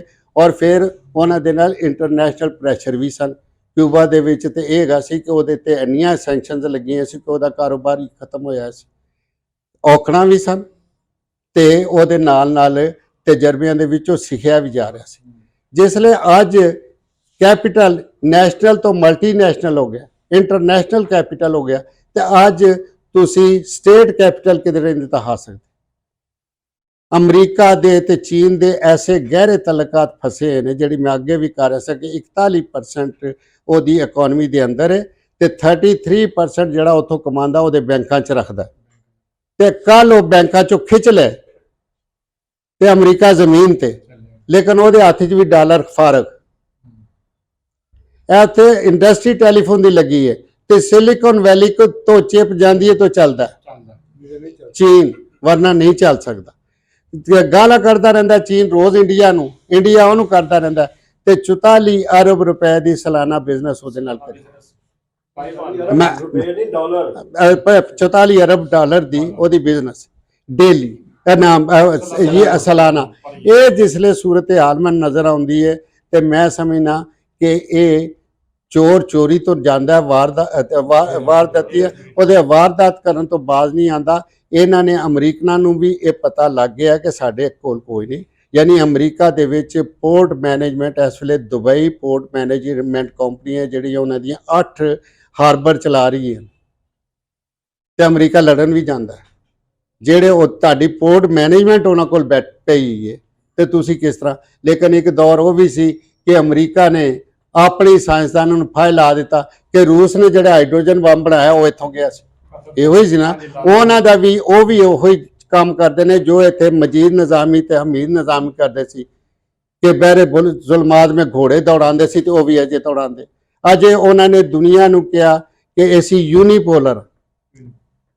ਤੇ ਜਿਸਲੇ ਮੈਂ ਜਿਹਾ ਬੰਦਾ ਸਰ ਜੰਗ ਦੇ ਡਾਕੂਮੈਂਟ ਪੜ੍ਹ ਰਿਹਾ ਤੇ 35,000 ਡਾਕੂਮੈਂਟ ਪੇਜਿਸ ਦੇ ਉੱਤੇ ਮੁਸ਼ਤਮਿਲ ਹੈ, ਉੱਥੇ ਤੁਸੀਂ ਲਿਖ ਕੇ ਦਿੰਦੇ ਹੋ ਕਿ ਜਨਾਬ ਨਾਟੋ ਅਸੀਂ ਖਤਮ ਨਹੀਂ ਕਰਾਂਗੇ, ਨਾਟੋ ਇੱਕ ਫੌਜੀ ਅਦਾਰਾ ਨਹੀਂ ਹੋਏਗਾ ਬਲਕਿ ਇੱਕ ਕਲੱਬ ਹੋਏਗੀ ਔਰ ਸਾਰੇ ਮੁਲਕ ਉਹਦੇ ਵਿੱਚ ਉਹਦਾ ਹਿੱਸਾ ਹੋਣਗੇ, ਇਸ ਵਾਸਤੇ ਕਿ UN ਉਹਦੇ ਕੋਲ ਫੌਜ ਨਹੀਂ ਹੈਗੀ। ਤੇ ਜੇ ਦੁਨੀਆ ਦੇ ਵਿੱਚ ਕਿਧਰੇ ਕੋਈ ਕੰਟਰੋਵਰਸ਼ਲ ਪਾਕਟ ਪੈਦਾ ਹੁੰਦੀ ਹੈ ਤੇ ਉਹਨੂੰ ਰਿਜ਼ਾਲਵ ਕਰਨ ਵਾਸਤੇ ਫੌਜ ਦਾ ਇਸਤੇਮਾਲ ਜੇ ਕਰਨਾ ਹੋਇਆ ਤੇ UN ਨੂੰ ਨਾਟੋ ਦੇ ਜ਼ਰੀਏ ਕਰ ਲੈ ਤੇ ਤੁਸੀਂ ਵਾਰਸਾ ਮੁਕਾ ਲਓ। ਇਹ ਉਹਨਾਂ ਨੇ ਕਰ ਦਿੱਤਾ। ਉਸ ਤੋਂ ਬਾਅਦ ਉਹਦੇ ਵਿੱਚ ਕੰਡੀਸ਼ਨ ਤੈਅ ਹੋਈਆਂ, ਰੂਸ ਬੈਠਾ ਹੋਇਆ ਸੀ, ਉਹਦੇ ਕੰਡੀਸ਼ਨ ਤੈਅ ਹੋਈਆਂ ਕਿ ਠੀਕ ਹੈ ਜੀ ਨਾਟੋ ਰੱਖੋ, ਲੇਕਿਨ ਤੁਸੀਂ ਇੱਕ ਗੱਲ ਕਰਨੀ ਹੈ ਕਿ ਕਿਸੇ ਕੰਟਰੋਵਰਸ਼ਲ ਪਾਕਟ ਦੇ ਵਿੱਚ ਫੌਜ ਡਾਇਰੈਕਟ ਨਹੀਂ ਜਾਏਗੀ। ਸਭ ਤੋਂ ਪਹਿਲੇ ਹੋਏਗਾ ਉਹਦੇ ਨਾਲ ਗੱਲਬਾਤ ਕੀਤੀ ਜਾਏਗੀ, ਫਿਰ ਉਹਦੇ ਨਾਲ ਇਕਤਸਾਦੀ ਪਾਬੰਦੀਆਂ ਲਾਈਆਂ ਜਾਣਗੀਆਂ, ਫਿਰ ਜਿਹੜੇ ਨਹੀਂ ਮੰਨਦਾ ਤੇ ਫੌਜ ਦੀ ਲੋੜ ਹੈਗੀ ਹੈ ਤੇ ਅਕਵਾਮ ਮੁਤਹਿਦਾ ਜਿਹੜਾ ਉਹਦੇ ਚਾਰਟਰ ਦੇ ਤਹਿਤ ਸੈਂਕਸ਼ਨ ਲੈ ਕੇ ਤੇ ਜਾਓਗੇ। ਲੇਕਿਨ ਉਹ ਐਡਾ ਪਾਗਲ ਦਾ ਪੁੱਤਰ ਸੀ। ਇਹ ਮੁਆਹਦਾ 90 ਚ ਹੋਇਆ ਤੇ 2001 ਕੇ 2 ਦੇ ਇਰਾਕ ਜਾ ਵੜਿਆ ਨਾ, ਔਰ ਉਹਨੇ कहता मैं तो ये रूस ने किया कि भाई 86 अरब रुपया तो मेरा 86 अरब डॉलर मेरा लगाया, वो देगा तो मैं हूँ तेन सैकंड करना वरना नहीं करता। अखीर तो उन्होंने करना पिया, उन्हें रूस को पैसे देने पे और अमरीका को एक गल मननी पई कि आइंदा मैं करारदाद दे, लिहाजा अफगानिस्तान ही जदों आया तो UN की करारदाद ते तहत है ये तुहाडे सामने, और उत्थे उन्होंने कहा नाटो नहीं होएगा, यह साफ होएगा इंटरनेशनल सिक्योरिटी फोर्सेस। इस वास्ते ये जड़े कि नहीं बदले हालात जे उत्थे रोज़ मसलन मैं एक छोटी जी कि इस साकन से आमद नहीं होंदी दुनिया कि पहले एक इकनॉमिक्स का मैं असूल पढ़ता सा जदों कि वो मुल्क बदकिस्मत होंदा जिहड़ा अपनी लेबर दूसरे मुल्क भेजे, क्योंकि लेबर कैपिटल है, कार्ल मार्क्स कहता कैपिटल है। ये जड़ा लेबर दूसरे मुल्क भेजता है तो मतलब एडा बदकिस्मत है, अपने मुल्क की तरक्की नहीं कर रहा। ठीक है, अज दुनिया के इकनॉमिक्स का सिस्टम बदल गया। अज है कि जिथे सोर्स मौजूद है उथे कैपिटल पहुंचाओ, लेकिन स्किल्ड कैपिटल साढ़े कोल स्किल्ड कैपिटल ही नहीं है। असी होते मस्जिदा तो इलावा असी कीते ही कोई नहीं, मदरसिया तो इलावा असी अगे वधे नहीं। ऐतकी मै डे का जड़ा यह सिलसिला सी मैं एक थोड़ी जी अपनी लाइव ही है सोशल मीडिया ते कि भी मैं मै डे जड़ा हैगा सी वो तजदीद अहद करना सी कि साडा हर वर्कर जड़ा वो टेक्नोलॉजी सीखे, टेक्निकली स्ट्रोंग होएगा तो अपने वसाइल दे नाल ज़्यादा कमा के भी लियाएगा तो अपने घर की तरक्की भी करेगा ते हालात पैदावार औकात पैदावार बेहतर करेगा। इस बाद अगे एक गल होंदी पई है बाएं बाजू पहले तय तो कर लो बाएं बाजू से करना की। पहले है सी कि हमने इसको नेशनलाइज करना है, हमने इसको स्टेट कैपिटल में तब्दील करना है, हमने मजदूरों की एहो ही सी ना। आज मजदूरों की हुकूमत बनाने वास्ते तुहाडा हथ फड़न वास्ते बाहर सोवियत यूनियन मौजूद है। दुनिया किधर कोई ताकत है जिहड़ा तुहाडा हथ फड़ लेगी।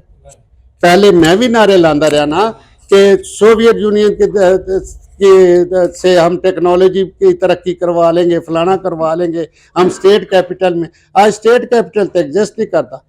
और मज़ेदार दी गल है कि चीन कर दे, पिछले साल चीन की कम्युनिस्ट पार्टी ने अपना 100 साल जड़ा इजलास किया, वो उन्हें कहा साडा सोशलिज्म का मॉडल है। वो मॉडल की है, लोगों को उधार देंदा, उन्होंने ज़मीनां गिरवी रख लैंदा, ये सोशलिज्म है। ਜ਼ਰਾ ਗੌਰ ਕਰਨ ਵਾਲੀ ਕਿ ਜਿਹੜਾ ਅਸੀਂ ਔਰ ਇਹ ਹਰ ਇੱਕ ਚੀਜ਼ ਬਹਿਸ ਕਰਕੇ ਤੇ ਫਿਰ ਇੱਕ ਪਾਰਟੀ ਤੇ ਜਿਹੜੀ ਹੈ ਚੱਲਦੀ ਹੈ ਕਿ ਵੀ ਇਸ ਵੇਲੇ ਮੇਰੇ ਆਪਣੇ ਇਸ ਤਰੱਕੀ ਪਜ਼ੀਰ ਮੁਲਕ ਦੇ ਅੰਦਰ ਮੈਂ ਬਾयां ਬਾਜ਼ੂ ਤੇ ਉਹਦੇ ਮੈਂ ਇਸ ਸਿਸਟਮ ਨੂੰ ਨਹੀਂ ਬਦਲਣਾ ਚਾਹੁੰਦਾ। ਮੈਂ ਉਹ ਸਟੇਜ ਤੇ ਚਲਾ ਗਿਆ ਕਿ ਭਾਈ ਹੁਣ ਮੇਰੇ ਇਦਾਰੇ ਜਿਹੜੇ ਨੇ ਉਹ ਮੇਰੇ ਕੋਲ ਨਹੀਂ ਚੱਲਦੇ, ਸਕਿਲਡ ਲੇਬਰ ਹੈਗੇ ਕੋਈ ਨਹੀਂ, ਔਰ ਹਰ ਬੰਦਾ ਜਿਹੜਾ ਦਿਹਾੜੀ ਲਾ ਕੇ ਤੇ ਇਸ ਨੂੰ ਤਬਾਹ ਬਰਬਾਦ ਕਰ ਰਿਹਾ ਹਰ ਇਦਾਰੇ ਨੂੰ, ਔਰ ਉਹ ਉਹਦੇ 'ਤੇ ਫਨਕਾਰ ਬਣਿਆ ਆ ਤੇ ਇਹਨੂੰ ਬਚਾਉਣ ਦੇ ਵਾਸਤੇ ਮੇਰੇ ਕੋਲ ਹੋਰ ਤਰੀਕਾ ਕੀ ਹੈ ਕਿ ਇਹਨੂੰ ਡੀਨੈਸ਼ਨਲਾਈਜ਼ ਕਰਾਂ। ਲੇਕਿਨ ਮੈਨੂੰ ਡੀਨੈਸ਼ਨਲਾਈਜੇਸ਼ਨ ਦੇ ਵਿੱਚ ਵੀ ਖੌਫ ਆਉਂਦਾ ਕਿ ਗੌਹਰ ਇਜਾਜ਼ ਵਰਗੇ ਟੈਕਸਟਾਈਲ ਦੇ ਉਹ ਲੈ ਕੇ ਤੇ ਖਾ ਜਾਣ। ਖਾਕਾਨ ਅਬਾਸੀ ਉਹਨੇ PIA ਨੂੰ ਤਾਂ ਖਤਮ ਕਰ ਦਿੱਤੇ ਤੇ ਆਪਣੀ ਚਲਾ ਲਈ, ਇਹ ਹੋਇਆ ਨਾ।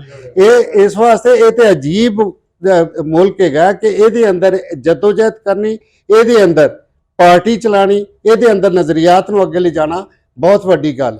ਕਿ ਜਿਸਲੇ ਪਾਕਿਸਤਾਨ ਬਣਿਆ ਸਭ ਤੋਂ ਪਹਿਲੇ ਸਾਡੇ ਨਾਲ ਇਹ ਹੋਇਆ ਕਿ ਪਾਕਿਸਤਾਨ ਬਣਿਆ ਤੇ ਕਮਿਊਨਿਸਟ ਪਾਰਟੀ ਨੂੰ ਅੱਜ ਵੀ ਗਾਲਾਂ ਪੈਂਦੀਆਂ ਨੇ ਕਿ ਉਹਨਾਂ ਨੇ ਫੈਸਲਾ ਕੀਤਾ ਕਿ ਜਨਾਬ ਤਕਸੀਮ ਦੇ ਵਿੱਚ ਤੁਸੀਂ ਮੁਸਲਮਾਨ ਹੋ ਤੇ ਮੁਸਲਿਮ ਲੀਗ ਵਿੱਚ ਚਲੇ ਜਾਓ। ਇਹ ਨਹੀਂ ਸੋਚਦੇ ਕਿ ਕਮਿਊਨਿਸਟ ਪਾਰਟੀ ਮਜ਼ਬੂਤ ਕਿੰਨੀ ਸੀ, ਕਿਆ ਉਹ ਅੰਗਰੇਜ਼ਾਂ ਕੋਲ ਖੋਲ ਸਕਦੀ ਸੀ ਕੋਈ ਖਿੱਤਾ ਜ਼ਮੀਨ ਦਾ? ਤੇ ਜਿਹੜੇ ਉਹ ਖਿੱਤਾ ਨਹੀਂ ਕਰ ਸਕਦੀ ਤੇ ਇੱਕੋ ਹੀ ਰੌਲਾ ਪਾਉਂਦੇ ਸੀ ਕਮਿਊਨਿਸਟ ਕਿ ਦੁਬਾਰਾ ਮਿਲੋ, ਜਨਾਹ ਗਾਂਧੀ ਦੁਬਾਰਾ ਮਿਲੇ, ਕੈਬਨਿਟ ਮਿਸ਼ਨ ਦੁਬਾਰਾ ਮਿਲੇ ਕਿ ਭਈ ਇਹ ਜਿਹੜੇ ਹੈਗਾ ਸੀ ਮੁਲਕ ਇਕੱਠਾ ਰਵੇ। ਜਿਹੜੇ ਮੁਲਕ ਤਕਸੀਮ ਹੋ ਗਿਆ ਤੇ ਤੁਹਾਡੇ ਕੋਲ ਜਿਹੜੇ ਕਿਸਾਨ ਹੈਗੇ ਸੀ ਸਭ ਤੋਂ ਜ਼ਿਆਦਾ ਇਹਨਾਂ ਦਾ ਉਹ ਇਸ ਪੰਜਾਬ ਵਿੱਚ ਚਲੇ ਗਏ, ਔਰ ਉਹਨਾਂ ਨੇ CPIM ਬਣਾਈ। ਉਹਨਾਂ ਨੇ 3 ਜਗ੍ਹਾ ਤੇ ਹਕੂਮਤਾਂ ਵੀ ਬਣਾ ਲਈਆਂ, ਉੱਥੇ ਜਾ ਕੇ ਕਰਾਲਾ ਦੇ ਵਿੱਚ ਵੀ ਉਹਨਾਂ ਨੇ, ਉਹਦੇ 'ਚ ਬੰਗਾਲ ਵਿੱਚ ਵੀ ਉਹਨਾਂ ਨੇ, ਪੰਜਾਬ ਦੇ ਵਿੱਚ ਵੀ, ਤੇ ਤ੍ਰਿਪੁਰਾ ਔਰ ਅੱਗੇ ਵੱਧ ਰਹੇ ਸੀ। ਲੇਕਿਨ ਲੋਕਾਂ ਨੂੰ ਪੜ੍ਹਾ ਨਹੀਂ ਸੀ ਰਹੇ ਕਿ ਜਨਾਬ ਇਹ ਮਾਰਕਸਿਜ਼ਮ, ਇਹ ਜ਼ਮੀਨਾਂ ਦੇਣੀਆਂ ਵੀ ਪੈ ਸਕਦੀਆਂ। ਇੰਡਸਟਰੀ ਨੂੰ ਬੂਮ ਦੇਣ ਵਾਸਤੇ, ਫਾਰਨ ਇਨਵੈਸਟਮੈਂਟ ਕਰਨ ਵਾਸਤੇ ਸਾਨੂੰ ਅੱਗੇ ਵਧਣਾ ਵੀ ਪਏਗਾ। ਉਹਦੀ ਵਜ੍ਹਾ ਨਾਲ ਮਾਰ ਖਾਧੀ ਤੇ ਸਾਡੇ ਤੇ ਕੀ ਮੁਸਲਤ ਕੀਤਾ, CPI ਦੇ ਉਰਦੂ ਸਪੀਕਿੰਗ ਉੱਥੋਂ ਭੇਜ ਦਿੱਤੇ। ਉਹਨਾਂ ਨੇ ਆਣ ਕੇ ਤਬਾਹੀ ਲਾ ਦਿੱਤੀ, ਕਰਾਚੀ ਬਹਿ ਗਏ, ਨਾ ਉਹਨਾਂ ਨੇ ਕੋਈ ਕੰਮ ਕੀਤਾ ਨਾ ਕੋਈ ਗੱਲ ਕੀਤੀ। ਪੰਜਾਬ ਦੇ ਵਿੱਚ ਜਿਹੜੀ ਤਕਸੀਮ ਪਈ ਹੈ ਸਭ ਤੋਂ ਜ਼ਿਆਦਾ ਉੱਥੋਂ ਸ਼ੁਰੂ ਹੋਈ। ਔਰ ਫਿਰ ਉਸ ਤੋਂ ਬਾਅਦ ਪਾਕਿਸਤਾਨ ਦੀ ਕਮਿਊਨਿਸਟ ਪਾਰਟੀ ਨੂੰ ਦੇ ਉੱਤੇ ਤੇ ਵੈਸੇ ਹੀ ਅਜ਼ਾਬ ਨਾਜ਼ਲ ਹੋ ਗਿਆ ਕਿ 51 'ਚ ਜਮਾਤ ਇਸਲਾਮੀ ਉਸ ਤੋਂ ਪਹਿਲੀ ਉਹਨਾਂ ਨੇ ਇੱਥੇ ਤੈਅ ਕਰ ਲਈ। ਸੀਟੋ ਸੈਂਟੋ ਜੋ ਹੀ ਤੁਹਾਡਾ ਕਾਇਮ ਹੁੰਦਾ ਗਿਆ, ਉਹਨਾਂ ਨੇ ਤੁਹਾਡੀ ਕਮਿਊਨਿਸਟ ਪਾਰਟੀ ਤੇ ਪਾਬੰਦੀ ਵੀ ਲਗਾ ਦਿੱਤੀ ਤੇ ਜਿਹੜਾ ਹੈਗਾ ਉਹ ਇਹਦੇ 'ਚ ਤਕਸੀਮ ਵੀ ਆਈ। ਔਰ ਡਿਪਰੈਸ਼ਨ ਦੇ ਵਿੱਚ ਪਾਰਟੀਆਂ ਨਵੀਆਂ ਬਣਦੀਆਂ ਨੇ, ਤਕਸੀਮਾਂ ਵੀ ਆਉਂਦੀਆਂ ਨੇ, ਹੋਰ ਡਿਪਰੈਸ਼ਨ ਮਜ਼ੀਦ ਜਿਹੜੀ ਹੈ ਉਹ ਤਕਸੀਮ ਦਾ ਸਬਬ ਬਣਦੀ ਹੈ। ਮੈਂ ਤੇ ਉਹਨਾਂ ਨੂੰ ਸਲੂਟ ਕਰਨਾ ਕਿ ਜਿਹੜੇ ਕਮਿਊਨਿਸਟ ਉਸ ਦੌਰ ਦੇ ਵਿੱਚ ਵੀ ਜਦੋਜਹਿਦ ਕਰਦੇ ਰਹੇ, ਸ਼ਾਹੀ ਕਿਲੇ ਕੱਟੇ, ਜੇਲਾਂ ਕੱਟੀਆਂ, ਮਾਰ ਖਾਦੀ, ਚਾਹੇ ਕਿਸੇ ਜਗ੍ਹਾ ਤੇ ਸੀ, ਗਲਤ ਸੀ ਸਹੀ ਸੀ, ਉਹਨਾਂ ਨੇ ਇੱਕ ਜਦੋਜਹਿਦ ਕੀਤੀ। ਲੇਕਿਨ ਅੱਜ ਦੇ ਦੌਰ ਵਿੱਚ ਅਸੀਂ ਬੈਠ ਕੇ ਮਾਜੀ ਤੇ ਮਜ਼ਾਨਾ ਤੇ ਸਿਰਫ ਰੋਣਾ ਪਾਇਆ, ਉਹਦੇ ਤੋਂ ਅੱਗੇ ਆ ਜਾਈਏ। ਅੱਜ ਅਸੀਂ ਇਹ ਕਰੀਏ ਕਿ ਲੋਕਾਂ ਦੇ ਅੰਦਰ ਜਿਹੜਾ ਮੇਰਾ ਸੋਸ਼ਲ ਡੈਮੋਕ੍ਰੈਟਿਕ ਫੋਰਮ ਦਾ ਮੈਂ ਤੇ ਕਿ ਅਸੀਂ ਇਹ ਤੈਅ ਕੀਤਾ, ਇਜਾਜ਼ ਸਾਹਿਬ ਨੇ, ਹਮੀਦ ਸਾਹਿਬ ਨੇ, ਅਸੀਂ ਸਾਰਿਆਂ ਨੇ ਮਿਲ ਕੇ ਜਿਹੜਾ ਕਿ ਭਈ ਇੱਕ ਤੇ ਹੈਗਾ ਡਾਇਲਾਗ ਸ਼ੁਰੂ ਹੋਵੇ, ਇੱਕ ਹੈਗਾ ਕਿ ਅਸੀਂ ਸੈਕੂਲਰ ਲਿਬਰਲ ਮਾਈਂਡ ਡਿਵੈਲਪ ਕਰ ਲਈ ਜੇ ਇਹੋ। ਔਰ ਹਰ ਪਾਰਟੀ ਦੇ ਅੰਦਰ ਜਿਹੜਾ ਸਾਡਾ ਵੀ ਇਤਵਾਰ ਵੀ ਫੋਰਮ ਹੁੰਦਾ, ਉਹਦੇ ਤਮਾਮ ਪੋਲੀਟੀਕਲ ਪਾਰਟੀਆਂ ਤੁਸੀਂ ਤੇ ਆਂਦੇ ਹੋ ਮੌਜੂਦ ਹੁੰਦੀਆਂ। ਉਹ ਪੋਲੀਟੀਕਲ ਪਾਰਟੀਆਂ ਕਮ ਅਜ਼ ਕਮ ਆਪਣੀਆਂ ਪਾਰਟੀਆਂ ਦੇ ਵਿੱਚ ਜਾ ਕੇ ਤੇ ਕਹਿਣ ਬਈ ਇਹ ਬਾਤ ਛੱਡੋ, ਭਾਰਤ ਨਾਲ ਸੁਲ੍ਹਾ ਕਰੋ, ਤੁਸੀਂ ਆਪਣੇ ਦੁਸ਼ਮਣ ਆਪ ਹੈਗੇ ਹੋ, ਕੋਈ ਤੁਹਾਡਾ ਦੁਸ਼ਮਣ ਨਹੀਂ ਹੈਗਾ। ਤੁਸੀਂ ਜੇ ਇਸਰਾਈਲ ਨੂੰ ਵੀ ਤਸਲੀਮ ਕਰਨਾ ਤੇ ਜੇ ਸਾਊਦੀ ਅਰਬ ਨੇ ਕਰ ਲਿਆ, ਖਿਲਾਫਤ ਉਸਮਾਨੀਆ ਜਿਹਨੂੰ ਕਹਿੰਦੇ ਸੋ, ਉਹਨੇ ਤਸਲੀਮ ਕੀਤਾ ਹੈ ਤੇ ਤੁਹਾਨੂੰ ਕੀ ਤਕਲੀਫ ਹੈਗੀ? ਇਹ ਜਿਹੜੀਆਂ ਗੱਲਾਂ ਨੇ ਆਪਣੀ ਪੋਲੀਟੀਕਲ ਪਾਰਟੀ ਤੇ ਮੇਸੀ ਇੱਕ ਨਤੀਜੇ ਤੇ ਪਹੁੰਚੇ ਸਾਂ ਕਿ ਇਹਨਾਂ ਹਾਲਾਤ ਵਿੱਚ ਪੋਲੀਟੀਕਲ ਪਾਰਟੀ ਦੀ ਬਜਾਏ ਇੱਕ ਵੱਡੇ ਤੋਂ ਵੱਡਾ ਪ੍ਰੈਸ਼ਰ ਗਰੁੱਪ ਬਣ ਜਾਏ। ਨਾ ਅਸੀਂ MNA ਬਣਨਾ, ਨਾ ਅਸੀਂ, ਔਰ ਜੇ ਪ੍ਰੈਸ਼ਰ ਗਰੁੱਪ ਬਣ ਜਾਏ ਤੇ ਇਹ ਆਵਾਜ਼ਾਂ ਅਸੈਂਬਲੀ 'ਚੋਂ ਆਉਣੀਆਂ ਸ਼ੁਰੂ ਹੋ ਜਾਣ। ਅੱਜ ਵੀ ਆਉਂਦੀਆਂ ਨੇ। ਅੱਜ ਹੁਣ ਸ਼ਹਿਬਾਜ਼ ਸ਼ਰੀਫ ਭੱਠੇ 'ਚ ਜਿਹੜਾ ਚਿਮਨੀ ਸੁੱਟਦਾ ਸੀ ਮਜ਼ਦੂਰਾਂ ਨੂੰ, ਅੱਜ ਮਜ਼ਦੂਰ ਦੇਓ ਮਨਾ ਰਿਹਾ। ਜ਼ਰਾ ਗੌਰ ਕਰ ਲੈਣ। ਕੋਈ ਵੀ TV ਚੈਨਲ ਬੈਠੋ ਤਾਂ ਸਭ ਤੋਂ ਵੱਡਾ ਮਜ਼ਦੂਰ ਦਾ ਦਰਦ ਰੋ ਰਿਹਾ ਹੁੰਦਾ। ਜੇ ਕਿਸੇ ਹੋਰ ਦੇ ਦੇਖੋ ਤੇ ਫੈਜ਼ ਸਾਹਿਬ ਦੇ ਕਲਾਮ ਜਿਹੜਾ ਉੱਥੋਂ ਪੇਸ਼ ਹੋ ਰਿਹਾ ਹੁੰਦਾ। ਜੇ ਹੋਏਗਾ ਤੇ ਮੈਨੂੰ ਤੇ ਆਪਣਾ ਹੌਸਲਾ ਹੁੰਦਾ, ਮੈਂ ਖੁਸ਼ ਹੋਣਾ ਕਿ ਯਾਰ ਮੇਰੀ ਜਦੋਜਹਿਦ ਇਸ ਉਮਰ 76 ਸਾਲ ਤੱਕ ਮੈਨੂੰ ਇਹ ਤੇ ਹੈਗਾ ਕਿ ਜਿਹੜੀਆਂ ਗੱਲਾਂ ਕੱਲ ਸਾਨੂੰ ਨਹੀਂ ਸੀ ਕਰਨ ਦਿੰਦੇ ਅੱਜ ਉੱਥੇ ਹੋ ਤੇ ਰਹੀਆਂ। ਇਹ ਜਿਹੜੀਆਂ ਗੱਲਾਂ ਅੱਜ ਅਸੀਂ ਅੰਦਰ ਕਰ ਰਹੇ ਹਾਂ ਇਹ ਵੀ ਬੜੀ ਜਲਦੀ ਟੈਲੀਵਿਜ਼ਨ ਚੈਨਲਾਂ ਤੇ ਆਣੀਆਂ ਸ਼ੁਰੂ ਹੋ ਜਾਣਗੀਆਂ। ਇਹਨੂੰ ਡੱਕਾ ਨਹੀਂ ਲਾ ਸਕਦੇ, ਇਹ ਅੱਗੇ ਵਧੇਗਾ। ਸੌਰੀ ਮੈਂ ਬਹੁਤ ਲੰਮੀ ਗੱਲ ਕਰ ਗਿਆ।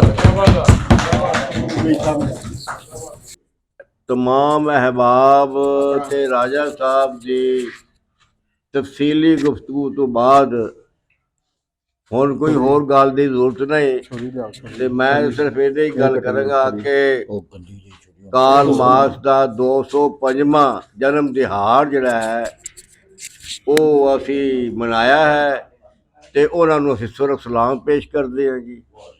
बाकी ये है कि तुहानूं सारिਆਂ ਨੂੰ पता है कि ਉਹ 1818 ਚ ਪੈਦਾ ਹੋਏ ਸਨ ਤੇ 1887 ਚ ਵਫਾਤ ਪਾ ਗਏ। 83 ਚ 83 ਚ ਵਫਾਤ ਪਾ ਗਏ। ਤੇ ਬਾਕੀ ਇਹ ਹੈ ਕਿ ਮੈਂ ਆਪਣੇ ਉਹਨਾਂ तमाम ਅਹਿਬਾਬ ਨੂੰ ਹੱਦਿਆ ਤਬਰੀਕ ਪੇਸ਼ ਕਰਨਾ ਜਿਹੜੇ ਅੱਜ ਇਸ ਦੁਨੀਆ 'ਚ ਨਹੀਂ ਰਹੇ, ਜਿਨ੍ਹਾਂ ਨੇ ਸਾਨੂੰ ਇਸ ਪਾਸੇ ਲਾਇਆ ਸੀ। ਉਹ ਅਸੀਂ ਪਾਕੁੱਟੋਂ ਤੁਰੇ ਸੀ ਤੇ ਮਾਸਟਰ ਸੁਲੇਮਾਨ ਇਸ਼ਰਤ ਸਾਹਿਬ, ਗੁਲਾਮ ਕਾਦਰ ਬਾਗੀ ਸਾਹਿਬ, ਉਕਾੜੇ ਤੋਂ ਕਾਮਰੇਡ ਅਬਦੁਲ ਸਲਾਮ ਸਾਹਿਬ, ਤੇ ਫਿਰ ਲਾਹੌਰ ਜਾਨਵਰ ਚੌਧਰੀ ਸਾਹਿਬ, ਸ਼ਮੀਮ ਅਸ਼ਰਫ ਮਲਕ ਸਾਹਿਬ, CR ਅਸਲਮ ਸਾਹਿਬ, ਸਰਦਾਰ ਸ਼ੌਕਤ ਸਾਹਿਬ, ਮਿਰਜ਼ਾ ਇਬਰਾਹਿਮ, ਇਹਨਾਂ ਤਮਾਮ ਦੇ ਸੀ ਜਿਹਨਾਂ ਦਾ ਮੈਂ ਨਾਂ ਨਹੀਂ ਲਿਆ, ਨਾਂ ਲੈ ਨਹੀਂ ਸਕਿਆ। ਉਹਨਾਂ ਤਮਾਮ ਦੇ ਸ਼ੁਕਰਗੁਜ਼ਾਰ ਹਾਂ ਕਿ ਉਹਨਾਂ ਸਾਨੂੰ ਉਹ ਇਸ ਪਾਸੇ ਲਾਇਆ, ਅਕਲ ਦਿੱਤੀ। ਲੇਕਿਨ ਇਸ ਪਾਸੇ ਤੋਂ ਹਟ ਕੇ ਪਹਿਲੇ ਅਕਲ ਦੀ ਗੱਲਾਂ ਹੋਈਆਂ ਬੜੀਆਂ। ਗੱਲ ਇਹ ਕਿ 75 ਸਾਲ 'ਚ ਮੈਂ ਬਾਹਰ ਗੱਲ ਕਰ ਰਿਹਾ ਸੀ, ਅਸੀਂ ਕੋਈ ਅੱਗੇ ਵਧੇ ਨਹੀਂ ਗਏ। ਇਹ ਰਾਏ ਸਾਹਿਬ ਨੇ ਬਿਲਕੁਲ ਠੀਕ ਫਰਮਾਇਆ ਕਿ ਅੱਜ ਜਿਹੜੀ ਅਸੀਂ ਗੱਲਾਂ ਕਰ ਰਹੇ ਹਾਂ ਨਾ, ਉਹ ਹੁਣ ਸ਼ਹਿਬਾਜ਼ ਸ਼ਰੀਫ ਵੀ ਕਰ ਰਹੇ ਆ ਤੇ ਦੂਸਰੇ ਲੋਕ ਵੀ ਕਰ ਰਹੇ, ਉਹ ਤੇ ਬਿਲਕੁਲ ਇਹ ਠੀਕ ਹੈ ਕਰ ਰਹੇ ਆ। ਲੇਕਿਨ ਜਿਹੜੀ ਇਸ ਮੁਲਕ ਦੇ ਵਿੱਚ इंतहा पसंदी और शिद्दत पसंदी हर साल वधी है, ਉਹਦਾ कोई इलाज नहीं होया, ਉਹਦੇ मतलब कोई इलाज नहीं होया। फिर मैं अगर इजाजत देवो तो आइन बड़ा मुकद्दस है। हाँ जी, आइन तो मेरे वास्ते बनया ही नहीं, आइन तो अशराफिया वास्ते बनया है, उन्होंने वास्ते बनया। हाँ जी, ਤੇ ਲਿਹਾਜ਼ਾ ਇਸ ਮੀਟਿੰਗ ਤੋਂ ਬਾਅਦ ਮੈਂ तमाम ਦੋਸਤਾਂ ਨੂੰ ਇਹ ਦਰਖਾਸਤ ਕਰਾਂਗਾ ਕਿ ਥੋੜ੍ਹੀ ਜਿਹੀ ਕਰੰਟ ਅਫੇਅਰਸ 'ਤੇ ਵੀ ਗੱਲਬਾਤ ਕੋਈ ਸਾਡੀ ਰਹਿਨੁਮਾਈ ਕਰਨ, ਰਾਜਾ ਸਾਹਿਬ ਕਰਨ, ਆਜ਼ਾਦ ਸਾਹਿਬ ਕਰਨ, ਸਾਰੇ ਦੋਸਤ ਕਰਨ, ਜਿੰਨੇ ਇੱਥੇ ਅਕਰਮ ਸਾਹਿਬ ਹਨ, ਇਹ ਸਾਡੀ ਰਹਿਨੁਮਾਈ ਕਰੇ। ਸ਼ੁਕਰੀਆ ਜੀ, ਬੜੀ ਮਿਹਰਬਾਨੀ।